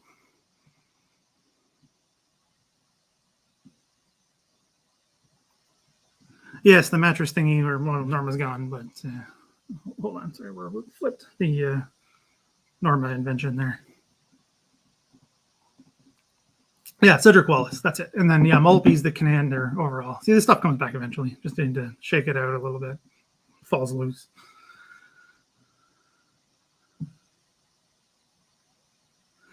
I mean, yeah, that's kind of the point of, well, this is more modern, but I've heard this from a lot of Americans, not just you, who've served all kinds of places. Yeah, that's the idea, right? The Canadian military, and this is modern stuff, and maybe because I say this stuff online, it's part of the reason I can't find a job in the area, is underfunded. It's not the way it should be. Canada's military has all kinds of other problems, like a cultural problem, a legal problem, can't follow the law. Anyway, that was the idea, right? A smaller, adaptable elite, quote unquote. I don't like the use of elite, but you know what I mean. Trained well, very well trained in multiple areas to respond to different crises, especially after, the wall comes down in 89. That's the thinking, right? We can't at home politically keep the support up for an air division overseas, for brigade groups in Germany. I mean, this isn't the US where we just outspend everybody in defense. We can't do that. We could spend more, but we don't. A lot of the reasons are political. It's just not the will to want to do that here.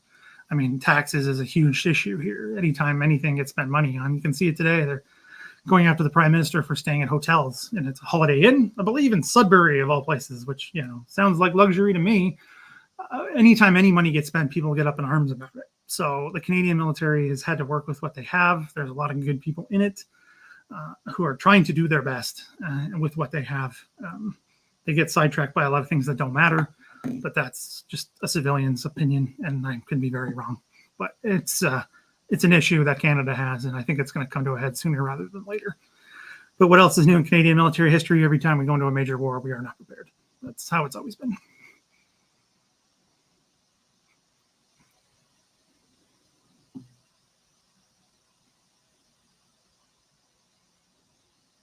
Yeah, that was one of the thoughts of going to Normandy, is to gain the perspective of the ground. Because, and again, Terry Kopp keeps singing his praises, but it's well earned. And, guys, I don't just fawn over any historian. You guys know that. Is looking at the ground is informative and doing the history, especially in Normandy, because there's such differences there, in even just in the Canadian sector, quote unquote. Like Very Ridge, you think it's, and I used to think the same. Like I had this when I released that video. If you haven't seen it, please do watch it. It really shows on the ground. You think this ridge that's talked about nonstop, and has one of the best known Canadian units, one of the best supported. Culturally, monetarily, because it's in part-time. It's in the reserves, as they're called today. And all that tradition and everything like that with the regimental associations and things of that nature. You think that these guys getting wiped out there, that this is this massive ridge. It's not. It's almost imperceptible at certain points, unless you know where you're looking, unless you know what's going on. You would have no idea. So doing that is huge. And I'm working on one right now from Mount Armel. I know a number of you have been there, where the pole spot towards the end of Normandy. That landscape it's hard to convey on film, of how drastic that place is, how the Deep Valley is so important to how this all develops. You can literally see it from there. I'm trying to finish that video up, just a few things I want to do with it and get it out to patrons and channel members ASAP. There's just a few things I want to finish on it and re-record some stuff, because everywhere I go, it's windy. It was windy there, but you got to know the terrain for a lot of these places. Otherwise, most of it doesn't make any sense. And a lot of these places in Normandy are untouched, which is a rarity. Like my dissertation, Hong Kong, it's all been touched. Hardly any of it looks the same. So it's a real, I don't know, what's the word I'm looking for? A real good thing, a real treat that a lot of it hasn't been touched. And we get a chance to know this stuff. I can assure you we are not that. So, interesting point. So, Canadians, yes, had home divisions. Yeah, 6th, 7th, 8th. I think there was even a 9th being formed at one point as well, which weren't used. So maybe different. Exactly. This is exactly it. So this is why it's so complicated to look at, because Canada technically has 3 armies in the Second World War at one point. We have the Overseas Force, so the Canadian Army Service Force, so CASF, if you ever see that, that's what that stands for. That's the overseas ones. So these are typically the 1st Battalion of whatever regiment are sent overseas. They sign up for that. That's what they've signed up for the length of the conflict, basically. You can see the attestation papers of those who died, or if you have access to those from a family member or whatever, you can see that. That's what it says. Then there's the reserves, so the militia, who are what was the majority of the Canadian Army pre-war. They are still there. They don't go active in that way. Some of them do, but then you still have to enlist, right? Until the fall of France brings in another element. We have conscription in Canada as of June 1940. but it's only for home defense. So initially what the plan was those who fall into the certain, criteria. It was single men between, I can't remember the certain age off the top of my head, 19 to something, 25 or something like that. It wasn't a big group of people. They would train for 30 days and then be sent home. And in case they needed them, they would be called up. That gets extended to 6 months, I believe. And then it eventually gets extended to the end of the conflict. And then you have this thing where they start to train everybody together. So you have active and you have the reserve or the conscripts, basically. And then it's a huge issue. It's a huge political issue in Canada. It has cultural implications. It has language implications. Dan Byers wrote an amazing book on this called Zombie Army. They were called zombies not because they're brain eating, whatever, like we think today, because they were just following orders. And, it was derogatory that they would just do whatever they were told, that they just went along with it. So that's where that comes from. So if you want to know about this stuff, because it's far more complicated than you'd think. But Zombie Army, he spent his entire career working on this one, Dan, because I've talked to him a bunch of times about it. It's a fantastic book. So Canada technically has 3 armies, and it just causes all kinds of issues. It takes a while for it all to get figured out. There's a plebiscite, right? So a non-binding vote, asking King to release them from a pledge not to send conscripts overseas, which doesn't happen for years. It doesn't happen until after the shell of the votes in 42. We were talking about the reinforcement issue. That's what sends it. And it's a few thousand, a couple hundred die. It's not a whole lot. And by all accounts, they comport themselves well. They fight the exact same as those who enlisted. So it's a complicated story. It's one that we don't talk about here at all. I mean, at all. It does not get discussed outside academic circles. We talk about our all-volunteer force in Normandy, which is accurate. But if you dig a little deeper, what does all-volunteer mean? Right? Some of these guys were conscripts who were training with guys who enlisted. Those who were running these training centers were heavily pressured to get the reservists or the conscripts to go active, as it was called. They used everything they could in a lot of them. Some of them were just straight up terrible people, so who were in these training centers running them. So they would use all kinds of coercion. They would make the conscripts do only the ones who would clean the latrines would be the conscripts, where these active guys don't have to do any of that. They would physically beat some of them. They would, use things like passes, like the enlisted guys get to get their weekend passes. The conscripts don't get that. Or, you get leave if you go active. And they would do this in front of the whole unit. So when we say all volunteer, what does that actually mean? How many of them actually wanted to do that and didn't feel the pressure just to do it one day because they're, getting the shit beat out of them? We're at the end of this, so I can start to swear now. You know what I mean? It's so much more complicated than we like to talk about here because it doesn't fit the narrative that a lot of people have. And to me, this is the interesting stuff, but it's just not discussed. And if you talk about this stuff, people don't like it because it ruins the narrative that they have of, dear old granddad and all of that. And people don't like that.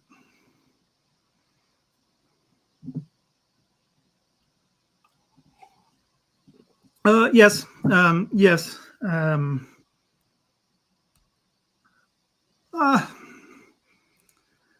Some didn't think so, but that's my dissertation. You can read that if you like. Yeah, I keep getting behind. Sorry, I haven't caught up yet. Yeah, he does. He knows his stuff, so that's helpful. That would have been a bad idea for all kinds of reasons. In my dissertation, if you want to know why. Plus, I think I've talked about this in previous AMAs. I did one about Hong Kong years ago. I think you can check that out if you want. I know we considered in the U.S. because you were armor division, correct, Mehdi, I believe. Canadian Special Forces units and snipers as top notch.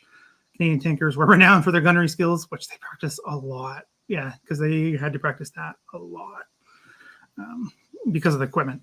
But they got really good at it. That's a good question. Hasn't the Ukraine war changed the funding of the Canadian Army? No. No. Not even really at all. No. No, sorry, I keep saying no, but it's just the truth. Not really, and I don't think it will, unless something really, really bad happens. Oh, is it really? Okay, I had no idea. Sudbury here is getting better. It used to be pretty bad.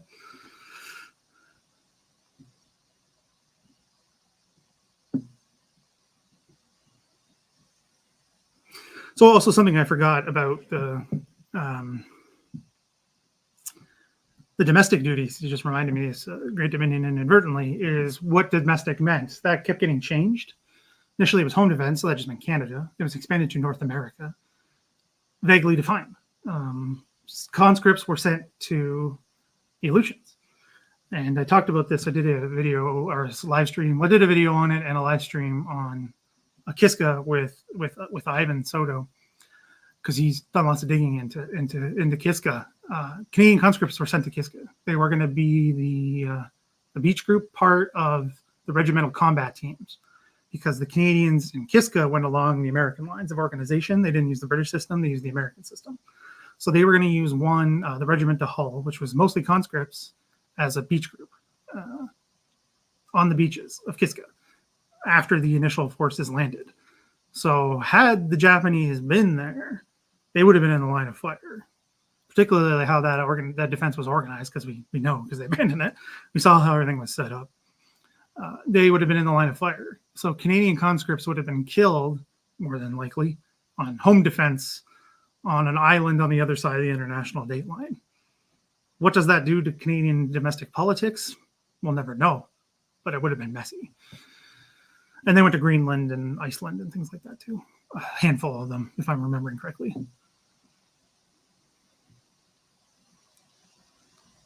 Good old Gagetown. Good old Gagetown. Yeah, I try not to. I mean, the OTD logo is literally the caribou at Beaumont and Mel. So that's very much on purpose, to keep that in memory, and to keep that in myself as well, to keep that memorized, to keep that in the front of my mind, is that Newfoundland's there too. Has their own history, but then comes into ours. So it's interconnected.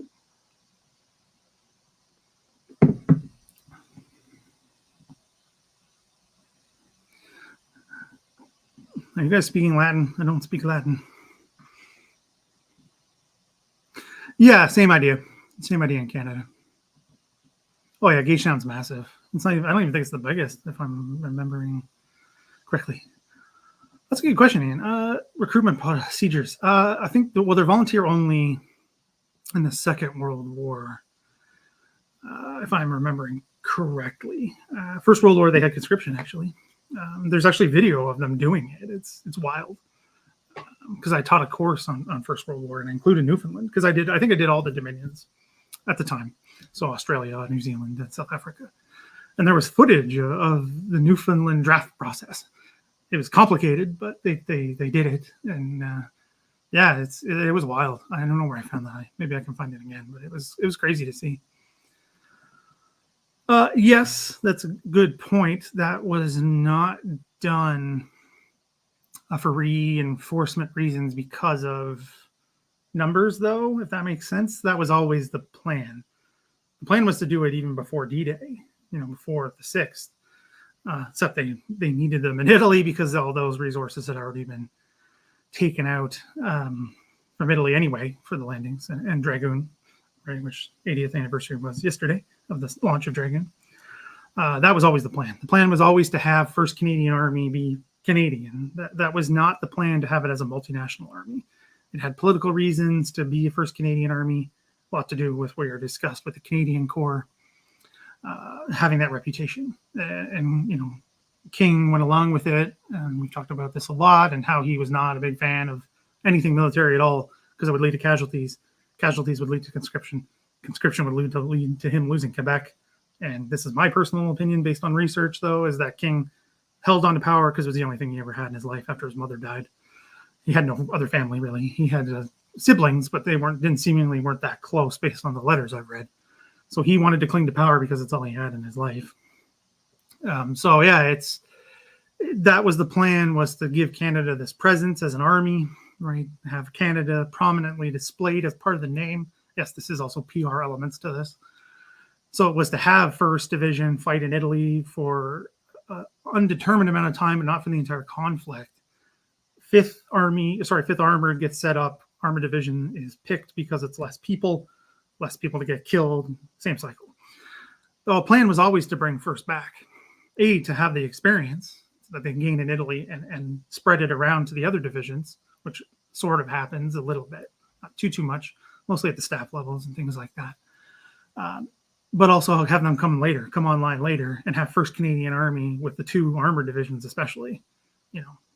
Obviously that doesn't happen because they don't leave until February of 45 in Operation Gold Flake. And then they bring them through Marseille, and then they join them up in the Netherlands and fight at the very end, very, very end, in the Netherlands and parts into Germany, 1st and 5th. So that's how that goes. But yeah, it wasn't like a reinforcement because of a numbers thing. It was more of a political move.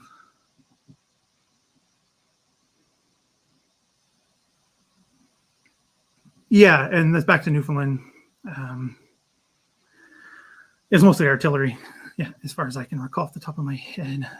Fighting on Film was it's a channel. They do a podcast mostly, I do believe. Sorry, I'm behind. I'm still trying to catch up, but I'm not sure what that's in reference to. If you want to enter it again, please let me know. Where can you find my Hong Kong dissertation? Good question. Put into any search engine my name, Brad St. Croix, Ottawa, so that's my school I went to, and Hong Kong. It should pop right up. No issue. I can link it. Can I link in here? I don't know. I don't remember. I don't know what it lets me do. Look, Brad St. Croix, Ottawa, Hong Kong. I can share it later in a post as well. Yeah, it's called Fighting It Out, Canadian Troops at Hong Kong and in Memory. Here is the link. Let me know if that works. It's in the sidebar.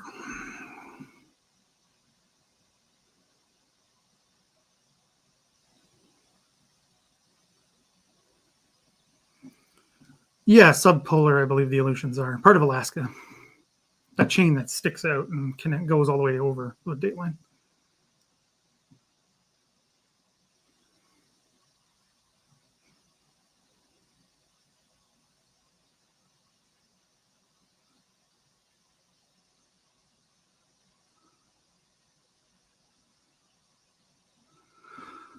Yeah. Okay. Sorry. This is worthwhile to talk about Harold Pringle. If I'm remembering who this is, because apparently all these records are available and it can be found online. He murdered a bunch of his comrades, if I'm remembering the right guy. They have no idea why he did it. He snapped, I guess, and killed a bunch of guys, and then they executed him for it. Because they didn't execute anybody for desertion. Anything like that, because I know the Americans have the one, Eddie Slovak is killed for desertion by the Americans. I don't think the Brits do. I know the Americans killed rapists and murderers. Canada had this murderer, and they shot him because he went nuts in the line. I think it was, it would have been Italy if it's the ACPs. I'm not sure what the point and the time of the war was, though.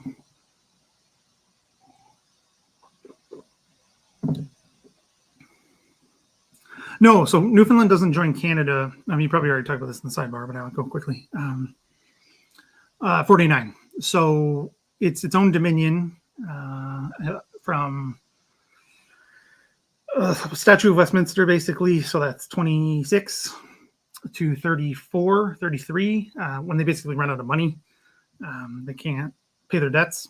So they have Britain. They go back to being a colony, basically, of Britain. And then obviously the war comes along. A lot of huge Canadian presence in Newfoundland with the Navy and the Air Force, really bringing that connection a little closer. I mean, there had always been connections between the two. It's inevitable with the how close they are culturally and geographically, language, everything like that. There had been attempts to get Newfoundland to join Confederation earlier. Not until after the fact, where Britain's like, all right, you guys got to go. We're tired of paying for you. They hold a vote, basically saying, what do you want to do? And join the United States is one of the options. They say join Canada. So they joined in 49. Last province to join Confederation, 1949. Whereas Nunavut is the last territory to join in 1999. So that's territory. Still not really sure what the difference is between a province and a territory. I don't really think there is anymore. I think it's just a naming convention now. But yeah, so Newfoundland's the last province to join in 49.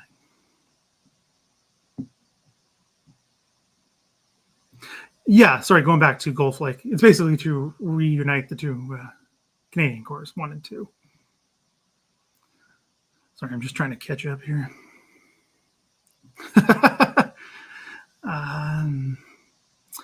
Sorry, I'm going to come back to you, Great Dominion, in a second. So, yes, so this happens.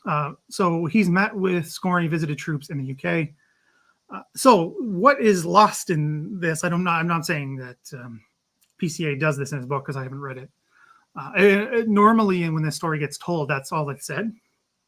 You know, they're pissed at King for God knows what reason, which at the end of the day, not most of them were not, because they voted for him again. So the majority of the overseas military vote went to King. Is because they had been waiting in the rain for hours. That was why they were pissed. Super pissed. And they were just standing there for no reason, waiting for him to come. So they, you know, when he shows up, they get pissed off. So that's a key context there. They've been doing this for a long time at this point. They had always had to do this. They always had to march a long way, stand around. Well, they had to practice, and then they had to stand around and then do the drill, whatever VIP it was, to come look at them for a few minutes, and then they have to leave again and march back. So they're just pissed at doing this all the time, because they're not just doing this for King. They're doing it for everybody, and they've had enough, because that's all they were doing, right? They wanted to fight. They signed up to fight, not to parade.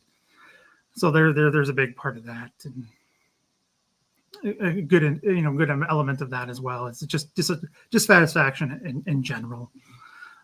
So yeah, it's a part of it as well. King had a rich spiritual life, though, I understand. Yeah, he had seances and things like that. He saw symbols in pretty much anything. He wouldn't sign certain bills or whatever into law until, you know, he had to double up on the clock, you know, the hands together. He thought that was an omen of good luck. He thought dreams were visions and telling him what to do, and would lead to him, you know, making decisions based on dreams and, you know, and all that stuff. I mean, the seance with the dog stuff is a little overblown. This doesn't really come across, because his diary is available for everyone to read. It's open and available on Library and Archives Canada. You want a crazy ride? Look at his entry after he met Hitler. Yeah, it's wild. He goes on about his eyes and stuff, like he had a man crush on Hitler. It was really weird. Not that, you know, a man having another crush on another man is weird. It's having a man crush on this dictator who by then they knew was awful. He thought he could stop the war, and then goes on and on about his eyes. Really weird. Yeah, really, really weird. Oh, yeah. I mean, I don't think you can evacuate. Sorry. I just want to see the context of this. Evacuating Hong Kong. Yeah, where to send them? Well, send them home or Australia. A good number of them were sent to Australia. Mostly the wives and children of those serving there were sent to Australia or home to Britain. But yeah, pulling them back was not an actual realistic option.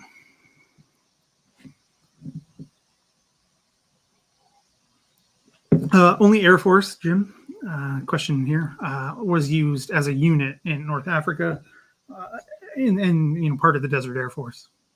And that continues on into Italy as well. No infantry, no armor, none of that. And Navy supports a little bit. Earlier I said, like with Torch and the convoy routes in North Africa and Med. But no units are sent there for all kinds of reasons. Prime Minister King is not too keen to send them. Really. Churchill doesn't want them because they already had the Aussies, Kiwis, Indians, South Africans fighting there. So when it was a kind of a propaganda coup for the Germans, the Axis, to say, look at it, Britain needs all these colonials to do their fighting for them. If you throw another one in, it's going to look problematic. So they saved first div for Italy, which by that point, the pendulum had shifted a little bit. And they needed to get troops into the fight, basically, especially after Dieppe had been such a disaster. there was long, strong calls to get them into the fight. So that's what happens. But no, there's no units. There's individuals that fight in North Africa to gain some experience.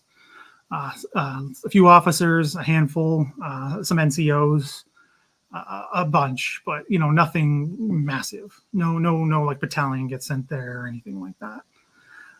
But they integrate very well into the British units they are fighting with. Like Storm Galloway is one of them. He writes on this stuff. So yeah.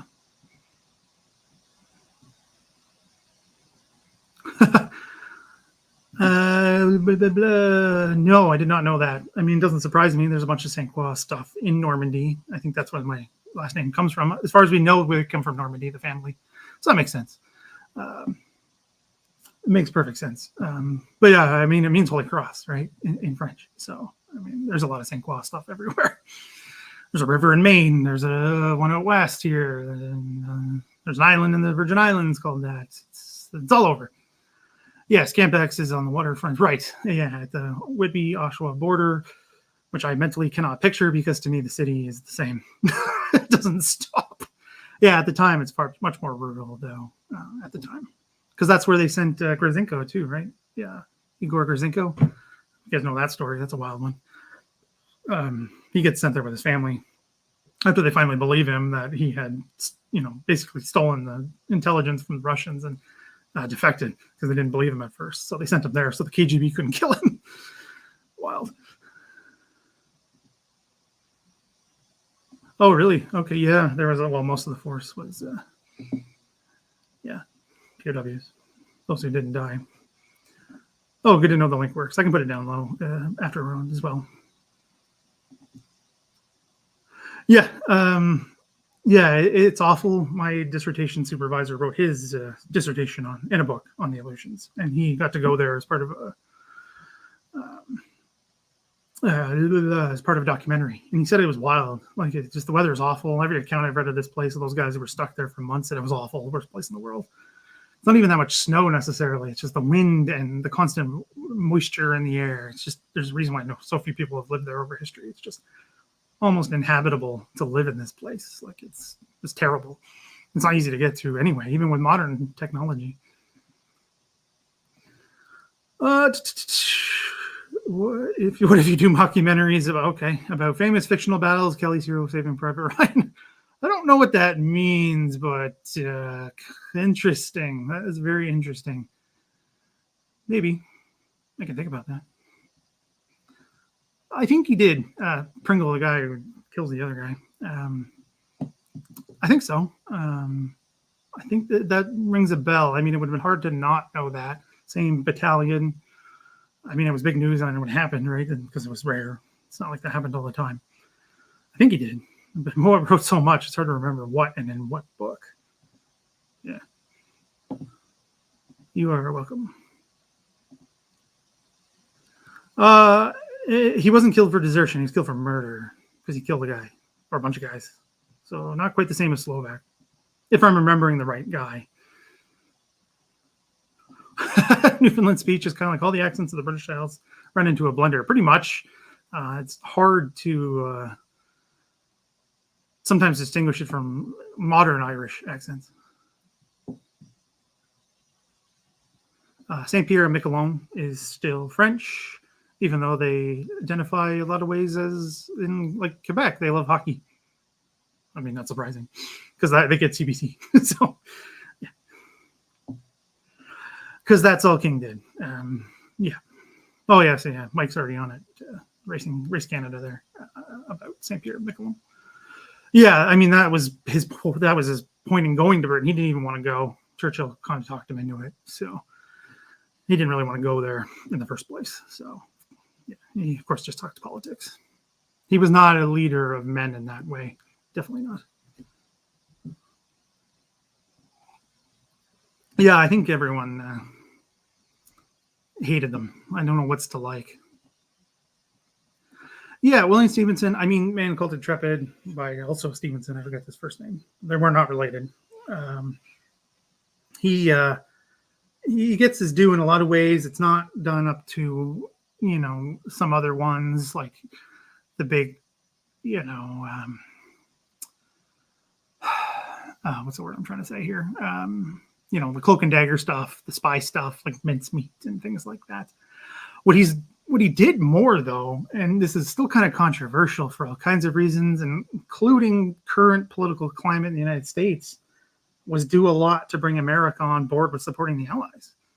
I mean, you can say the economic stuff, right? The Americans have a vested interest in the Allies winning because of the economic ties, making it inevitable, whatever.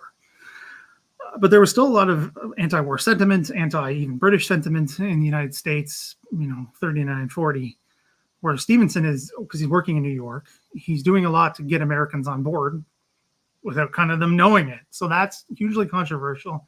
Doesn't get talked about as much because it can still have foreign policy implications today of a Canadian trying to trick Americans into supporting Britain. But it happened, and they were very successful at it. Because you can see this in newspapers if you look at them at the time, and write opinion pieces, right? This is still done today, and how this is done, how support goes. It was done very well to get people on board. So, interesting point about this. So, Canada never technically gets Lend-Lease. Canada is not a recipient of Lend-Lease, technically. Sort of. Canada is also technically a supplier of Lend-Lease. Kind of. I did a video on this. It's complicated. This is like volumes of economic history that you have to go through to really untangle this mess. But Canada technically doesn't get Lend-Lease equipment. They're buying it from the United States, a lot of it.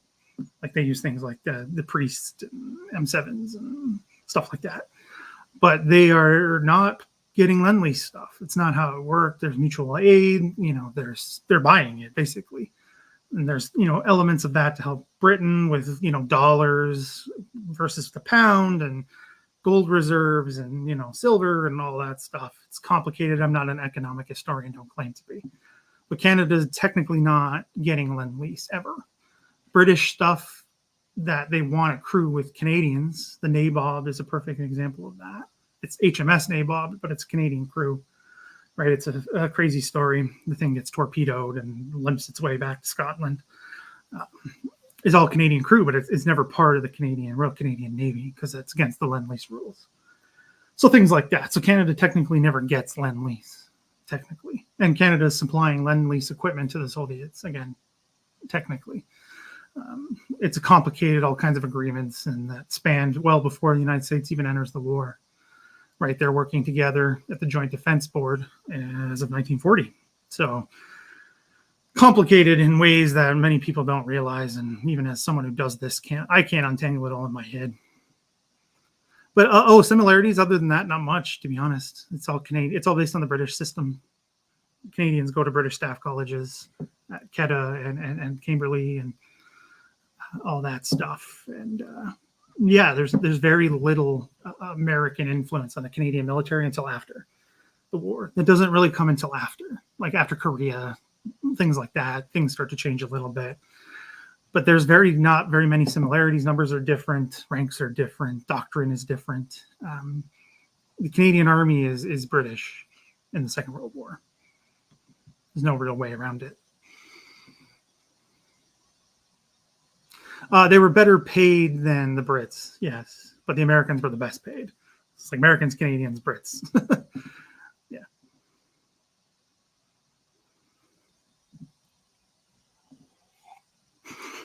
Yes, Conn Smythe did have quite a bit to say about conscription, causing more problems than helping, but that's a whole other thing.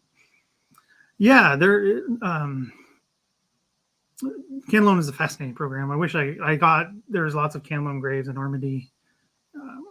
So many stories and things that I don't know if I'll be able to cover ever. Because I can't cover all this by myself. Even if I was doing this full time, I couldn't cover everything by myself. But even if this has to diminish moving forward, it's going to be so hard. I can barely get out what I'm doing now.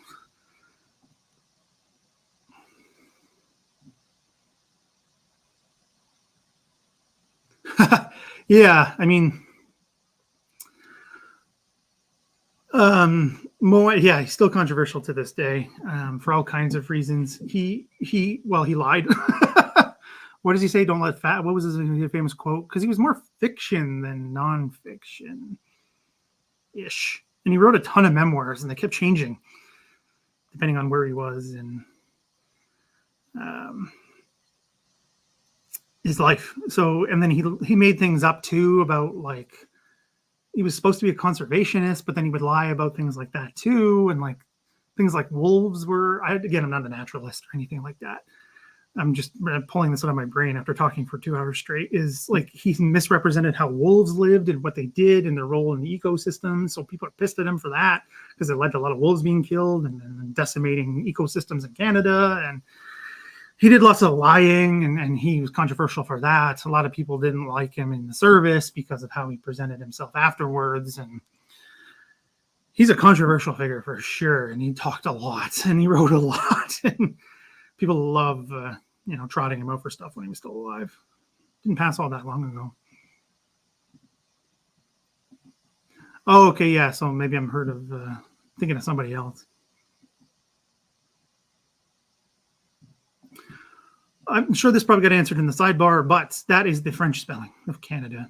But there's more to it again, because history is so deep and full of things.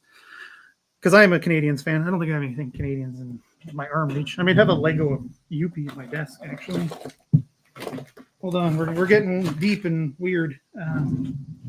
Yuppie's flown the coop. Yuppie's the mascot of the Canadians, by the way. Started with the Expos, the baseball team. So that's French. That was the French term for French settlers who lived in Canada. So that was used to describe French Canadians up until the 60s. It was just Canadian, and France still spells it that way. It changes to Quebecois later. That comes later with the Quiet Revolution, which I'm not sure if you know. And Jim, I'm not sure where you're from, but if you've heard of that, it's part of that as well. That changes to Quebecois and then French Canadian. Like I don't identify as a Quebecois because my family, my great grandmother was the last Quebecois that related to me. So the rest of them are all Franco-Ontarian. So I identify as French Canadian, not Quebecois, if that makes sense. Like back in the day, we would just would have called ourselves Canadian. So that's why. So that's where it comes from.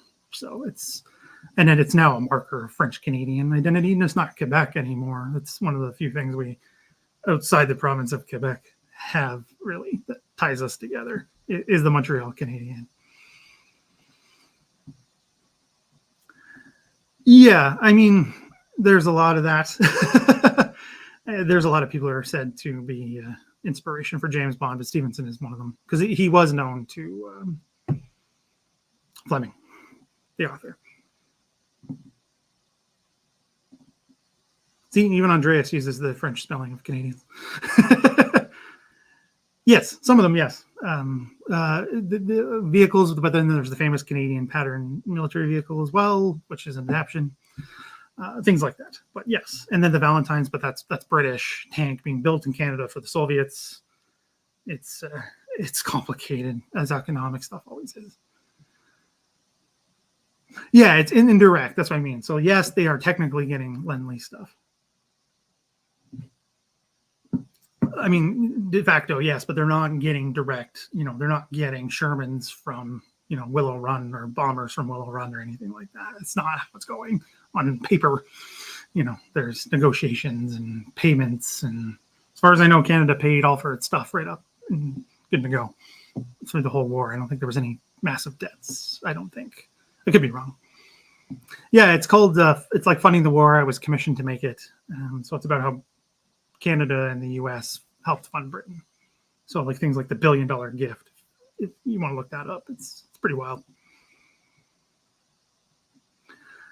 So yeah, there's an interesting, so kind of, I mean, most of it's later indirectly. Canada again was buying directly. You have that story of Canadians getting planes being pulled across the border. There's actually footage of this, and everyone's just standing around watching. It's hilarious. I should find that again, because they couldn't fly the planes over the border. They wheeled them across the border. Didn't violate the neutrality laws in the United States. So they flew them up to air bases close to the border in like Montana and Saskatchewan and things like that. and then pulled them across with horses and tractors. There's actually footage of that. I should find that again. It's hilarious how they got around that one, but that's another here nor there.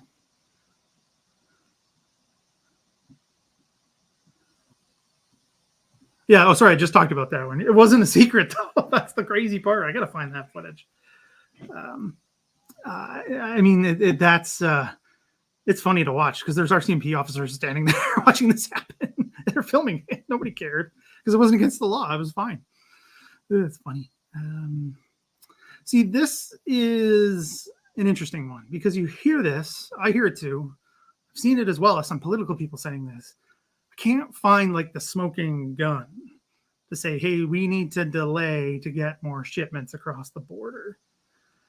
I can't find it. I'm not saying it doesn't exist. I've looked and I haven't seen it. It's because there's stuff going on well after the war is declared as well. We're still getting stuff from the Americans, even pre-signing, the Ogdensburg Agreement with integrating economies and pushing stuff around. I've never seen the smoking gun. I hear this, but I don't know where it comes from.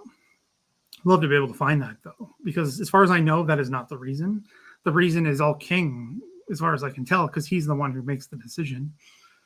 Like, he uses Parliament as an excuse, right? We have to convene Parliament so that they can vote it on it.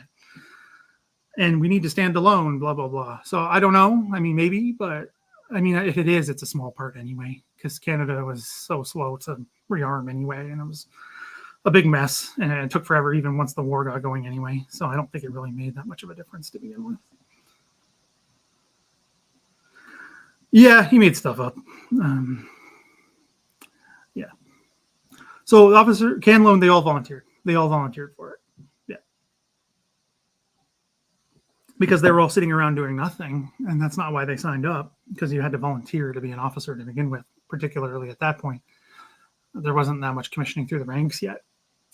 So they're just sitting in Canada, usually doing nothing. So they're like, well, we need you overseas, but it's the Brits. They went, yeah, I don't care. I'll go. Because everything was so similar, they could integrate no problem. Yeah, I agree too, Judith. I wish I could do more, but there's so much. It's so much to look into. So many stories. Yeah. I'm in the Boston area. Don't care about it. Yes, they are arch enemies. That goes back hundreds of years. And sorry, but Boston sucks. It'll always be terrible. Sorry, sports-wise. Yeah, something like that. Moet made stuff up. Yeah, he just would make things up, and he was so popular in Canada because he could write so well that the stuff got believed. It's wild.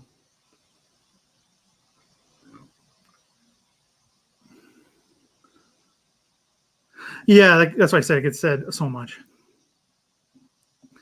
Yeah, I try to. I enjoy these, so it's great.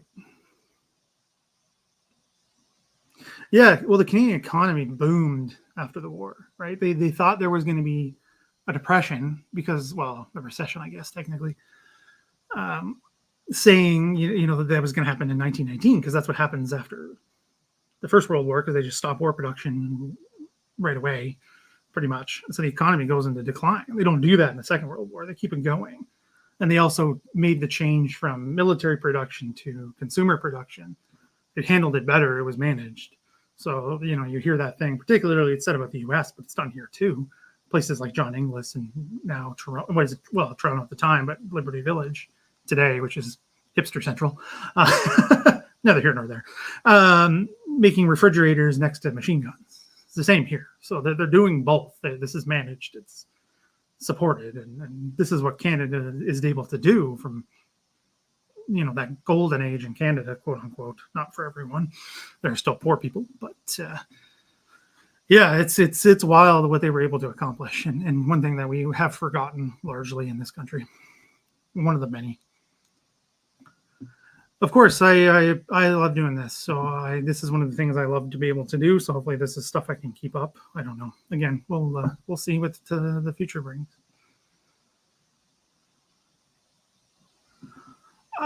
Again, I don't think so. I don't think so. But yeah. Yes. Yeah, perfect. Yeah, don't give me so. Oh, geez. Pierre Burton was not a good historian. We're in the depths, but I'd never hold back with my opinions, as a lot of you know. He was a poor historian at best. He was a journalist, trained in that vein of primary eyewitness accounts are paramount. They are the most important thing. His historical research was poor, very, very poor. And the fact that he's held up as this great historian is, unfortunately to me, I think it's misguided and it's a mistake. He was not a good one, and he shouldn't be used as the standard. He got people interested in history, yes, sort of, but as we all know, it didn't last. He can write about Vimy all day long, and it didn't do anything to make it lasting. So it's not like Ambrose, where he was a terrible historian and actually did some good by the impact that has lasted. Pierre Burton's influence has died off. It has done nothing long term, I would argue. Yeah, James Bond, Winnie the Pooh. Technically, Winnie the Pooh is not from Winnipeg. Technically not, unless he wandered there from northwestern Ontario, because that's where he was bought. He? I don't remember. It's a Heritage Minute, actually, about Winnie the Pooh. He's named after Winnipeg. He's not from Winnipeg. He's from northwestern Ontario. That's like Kenora, I do believe, technically.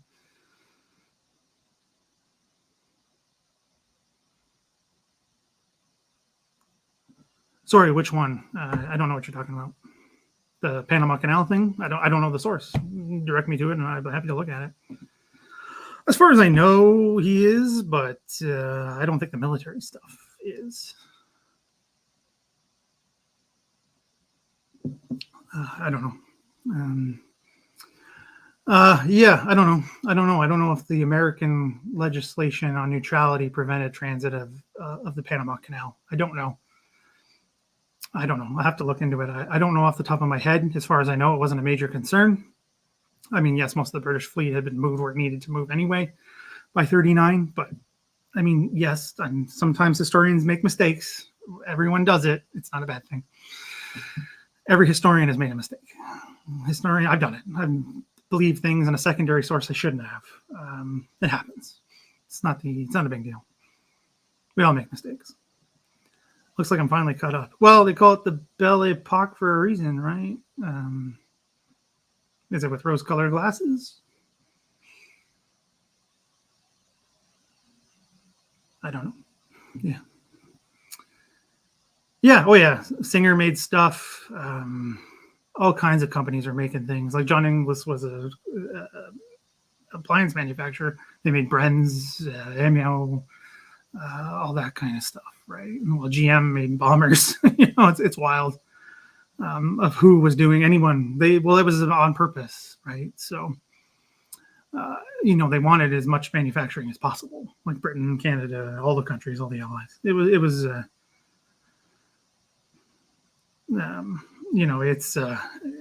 on purpose. Like, okay, you're known for you work with metal, you're in. Like, it didn't take much. They needed this space in the workforce, and retooling didn't take too much.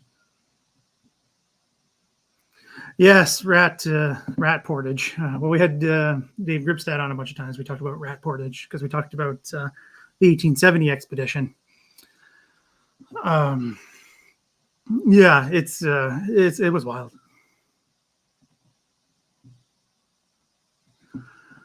Yeah, I mean, I don't mean that. I mean that generally. It's a history problem in general.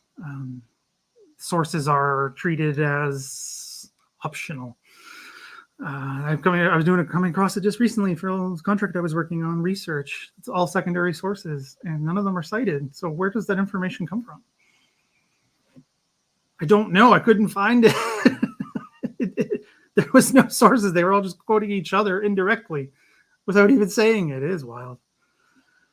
Absolutely wild. Yeah, any more questions? I know we're 2 hours. I appreciate everyone sticking around, hanging out, because this is awesome. I do love doing this. This is one of the perks of the channel. Yes, Can Loan is started because of officer casualties. Correct. And goes through all the way to the end, I believe. They don't keep it going, but they don't recall the Can Loan officers, if I'm remembering correctly. Yeah, it must be getting pretty late in Germany. What are you guys at now? 11?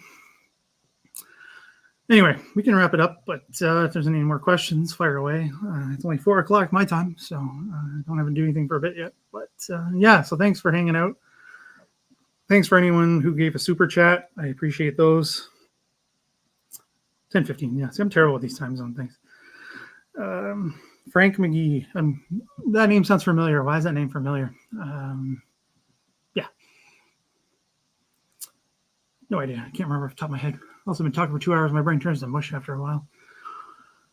Yeah, I'll give it a few more minutes if there's more questions. Because, yeah, I don't know when I'll be able to do another one of these. So I kind of don't want to log off. I don't know when I'll be able to do another one. In full honesty. So, yes, thanks for those who became patrons, who supported. Thank you. I appreciate it. It does mean so much to me. We'll see how that goes moving forward. I have many decisions to make about what this will all be. So many factors I have to balance. So many things I have to think about. All that good stuff. So, oh, that's why I know that. Yeah. He played for the Senators. Yes, right. Before and after the war, I believe. I was doing some research on this years ago. Yeah, well, his war, his service record will be available. How long did Canadians stay in Germany after World War II? Not very long. The poor experiences after the First World War led to that. They were given basically so he died in the war. I'm thinking of somebody else then. Sorry, Andreas. They were sent as part of the occupation part of Berlin as a token force to, waving the flag, quote unquote. Most of them stay for a very short period and leave. They don't stay very long. They come back, but not as occupation, as part of NATO forces. So it's different, but they are really part of the British Army of the Rhine for very long. And they're mostly based in the Netherlands, actually. They're pulled back to the Netherlands and used there, because then there's the whole, thank you for the liberation. Thank you. And then that kind of sours a little bit afterwards, stop boozing around and destroying the place that's already been destroyed. Go home. Thank you, but go away. It's more of that. So they're not in Germany for very long. That's taken over by British troops, because that's why you have 21st Army Group morphs into British Army of the Rhine.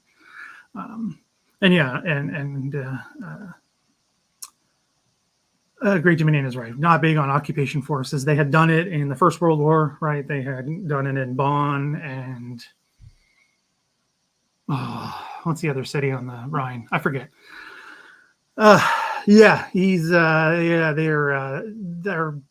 and then that leads to literally riots and things about going home. So they don't really, they don't really want to do that much, and they want to go home, right? They signed up for the duration. They're done. They want to go home, and they make that known. That's not a secret. So yes, ton of money is made in a prohibition from the family. They still have money too. I know there's lots of city in the Rhine. My brain's starting to turn to mush. One near Bonn. There can't be that many that close together. Oh, I guess there are. Damn, Ruhr Valley. You also have so many cities together. Europe. Used to Canada, where we're 8 hours apart. I'm sorry. Okay, hold on. Sorry, what? 20 goals in one game? No. Cologne. Yeah, I think it was Cologne. Anyway, what? He scored 20 goals in one game? Was the other team even on the ice? Jesus Christ. Okay. All right. Thanks everyone for hanging out. I guess people are peeling off. Yes. Prohibition was a big money maker for a lot of Canadians and people along the border. Fascinating stuff. Pretty bad goalie. Really bad goalie. Anyway. Yes, Canada did some occupation after the First World War. They weren't a big fan of it and led to some rioting in Britain later. Anyway, thanks everyone for hanging out. I appreciate it. I don't know when the next one of these will be. We'll see how things go. But for those of you who are patrons, YouTube channel members, thank you. Unfortunately, it's not enough at the moment. I just have to be blunt here. But it's not enough to keep things going as is. I was hoping that might happen, but it probably won't. So stay tuned. I will keep everybody in the loop as much as I can, especially about things like Patreon and YouTube channel memberships and things like that. If I'm not working on this stuff, I'm not going to ask you guys to support it. So I'll say that now. So thank you, everyone, for your support today. It does mean the world. It really does, that I got to do this for as long as I did. But we'll see. We'll see what the future brings. Thank you, everyone. The last couple of years have been the best, some of the best of my life. So thank you, everybody. And I do have some live stream coming up. It just won't be like this. It'll be with other people. So I'll keep you up on that one on the 20th. So keep an eye out on that. Other than that, have a good rest of your Friday, your weekend. See everybody next time. Bye, everybody.